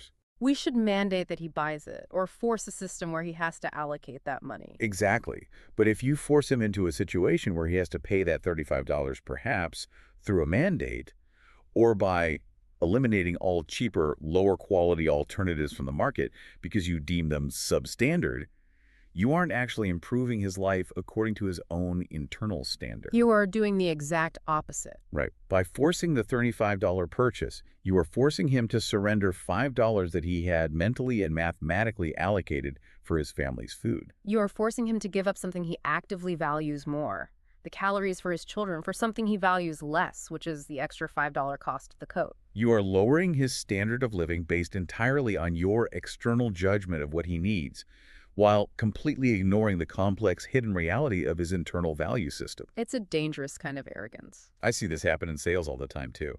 A salesperson will get off a discovery call and say the prospect loved the product. They said it would solve all their problems. They definitely want it. And then a month goes by. And the deal never closes. The salesperson is baffled. But what they missed is that a vague desire, I'd love to implement this enterprise software, means absolutely nothing until you measure it against the resources the prospect has to sacrifice to get it. Every single time a consumer or a business adds something new to their routine, they must give something else up. The laws of physics demand it. They have to give up time to learn the software, energy to train their team, or budget that could have been used to hire a new employee. You have to find out if they want your offering more than the specific, painful resources they will have to sacrifice to get it. Which requires paying very close attention to their actual behavior, where they actually put their time and money rather than their stated wishes. But this brings up a common psychological trap that many professionals, marketers, and even economists fall into when they observe consumer behavior. Oh, this is the part I find fascinating. They look at the market, they see people making choices that seem bizarre or counterproductive, and they conclude that consumers are acting irrationally. I am so glad we're talking about this because I struggle with this concept of rational profit all the time. Like, I was at a strip mall the other day, and I watched a guy walk into a high-end aesthetic boutique and pay $8 for a basic drip coffee. Okay, $8 is steep. It is. And I know for an absolute fact there's a gas station directly across the street selling a totally acceptable caffeinated drip coffee for $1.50. Right. From a purely economic resource preservation standpoint, how is he not acting against his own self-interest? Isn't he acting completely irrationally by throwing away $6.50? It's a great question, and it's something that trips up almost everyone who studies human behavior. There's a term for this misunderstanding in the text, the universal fallacy. The universal fallacy. Yeah, it's the false, fundamentally arrogant belief that an individual winningly and consciously accepts a situation that is unprofitable to himself. The underlying economic principle here insists that no human being willingly takes an action that lowers their own internal value scale. So the buyer paying $8 at the boutique is not acting irrationally at all. Not at all. Then what exactly is he doing? Because the math doesn't add up on paper. Well, the math doesn't add up on your paper. It adds up perfectly on his. Oh, wow. Okay. He is paying that extra $6.50 for things that are completely invisible to you but highly valuable to him. Let's break down his internal calculation. Perhaps he is paying for the convenience of not having to dodge traffic to cross a busy, dangerous street. What is his physical safety and time worth? Exactly. Perhaps the gas station is loud and smells like diesel, while the boutique is playing soothing jazz and smells like lavender. He is purchasing a 10-minute micro-vacation for his nervous system. That actually sounds really nice right now. Right. Or maybe he genuinely likes the barista at the boutique and derives social validation from the interaction. Or maybe he is buying status. He wants to walk into his office holding a branded cup from the expensive boutique to signal to his coworkers that he is successful. So he's buying a whole package of psychological benefits. Yes. Whatever the reason, he actively, mathematically values those intangible psychological benefits more than he values keeping the $6.50 in his pocket. To believe he is acting irrationally is to arrogantly assume that your value scale, where the lowest possible price for caffeine is the only thing that matters, is the only correct, valid way to view the world. Wow. Okay, that shifts the entire paradigm of how we should view our customers or our clients. It means you have to completely stop judging a buyer's choices. Stop laughing at their priorities. Right. Stop thinking they are foolish or uneducated because they don't buy the most efficient option. Instead of judging them, you have to become an investigator. To make a successful trade, to sell your idea, your product, or your skills, you have to look past the surface level. You have to figure out the hidden variables on their value scale. You have to look closely at what they actually spend their time and money on, no matter how weird it seems to you, because that revealed preference is the only true, honest map of their internal world. And that pivots us perfectly to the final and perhaps most mind-bending concept we need to explore today. We've established that the consumer is constantly trading their severely limited resources, their money, for things they highly value based on their own personal invisible scale. Right. But let's look at the actual physics of that transaction. Let's look at what is actually changing hands. When that consumer hands over a $20 bill or taps their phone to pay, what are they actually buying? And this brings us all the way back to the crazy hook we started this deep dive with. The jaw-dropping reality that you have never in your entire life paid for a piece of physical matter. It sounds impossible, but it's true. You never actually pay a piece of steel or a brick building or a plot of land. The physical earth does not have a bank account. A rock cannot spend money. Exactly. The Yeah. price of any physical product, any piece of software, or any commodity is simply the mathematical sum total of the human services that went into extracting it, creating it, and delivering it to you. It is a profound realization when you break it down meticulously. Let's think about purchasing a physical product. Say you walk into a Best Buy and purchase a laptop. You hand your money to the cashier. Where does that money go? Does it go to the plastic and the silicone? Obviously not. No. The retailer takes a cut. But why? Not because they invented the laptop, but as a reward for the human service of keeping that item in stock locally, keeping the lights on in the store, and hiring a security guard so you could safely walk in and see the laptop in person. Right. And then the wholesaler or the distributor gets a cut. They get paid for the massive, headache-inducing human service of managing global inventory, predicting supply chain bottlenecks, and loading trucks. And then the manufacturer in Taiwan takes a cut for the meticulous human service of assembling microscopic parts on an assembly line. Let's go even deeper, down to the raw materials. People think, well, the plastic and the copper cost money. But you aren't paying the dirt. The copper sitting under a mountain in Chile is completely useless to you. You are paying a cut to the human miners. Yes. You're paying for the dangerous physical service of going down into the earth, extracting the ore, and you're paying the chemical engineers for the service of purifying it. The entire global market, despite all its factories and shipping containers, is just an unfathomably complex network of human beings paying other human beings for favors. Exactly. It's favors all the way down. But wait, let's explore some of the more controversial aspects of this, because there are elements of the economy that seem entirely passive, things that people often view as extractive or unfair. What about a landlord? Landlords. Always a hot topic. Right. When I pay rent, I feel like I'm just paying to the physical space. I'm paying the building. You are never paying the building. When you pay rent, you are paying a price to a human being for the privilege of utilizing their property, yes. But you are also paying for a service. What service is a landlord performing if they just own the deed? They perform the service of acquiring the land, navigating zoning laws, paying property taxes, taking on the liability of the structure, and crucially deferring their own ability to spend that money elsewhere so that the building could exist for you to live in. Okay, what about investor profit or Wall Street dividends? That feels completely disconnected from human service. It's just money making money. It's the same mechanic, just highly abstracted. Investor profit is a payment to a human being for their willingness to perform the service of delaying their own present consumption. An investor could take their millions and buy yachts and mansions today. Right, they could just consume it. Instead, they provide the service of capital allocation. They take on intense financial risk, and they use their human judgment to evaluate whether an enterprise is actually going to serve the final consumer efficiently. And if they're right. If their judgment is right, they are rewarded for the service of funding a successful production line. If they are wrong, they lose their capital. It's almost like rolling the end credits on a massive Marvel movie. Oh, that's a good analogy. When you sit in the theater and buy a ticket, you aren't paying Disney for a digital file. You aren't paying the plastic seat. Your $15 is being shattered into microscopic pennies. A fraction goes to the lead actor, sure, but another fraction goes to the key grip holding the boom mic, the visual effects artist rendering explosions at 3 a.m., and the caterer who made the sandwiches to keep the crew fed on set. And yes, a fraction goes to the studio executive who provided the service of taking a massive financial risk to greenlight a $200 million project in the first place. Every single product you touch today is just a physical manifestation of thousands of people doing tiny favors for one another. And we cannot forget the ultimate orchestrator in this web, the entrepreneur. The entrepreneur is essentially the master calculator of human services. What do you mean by that? They are paid for the intense, highly stressful mental service of trying to predict the future.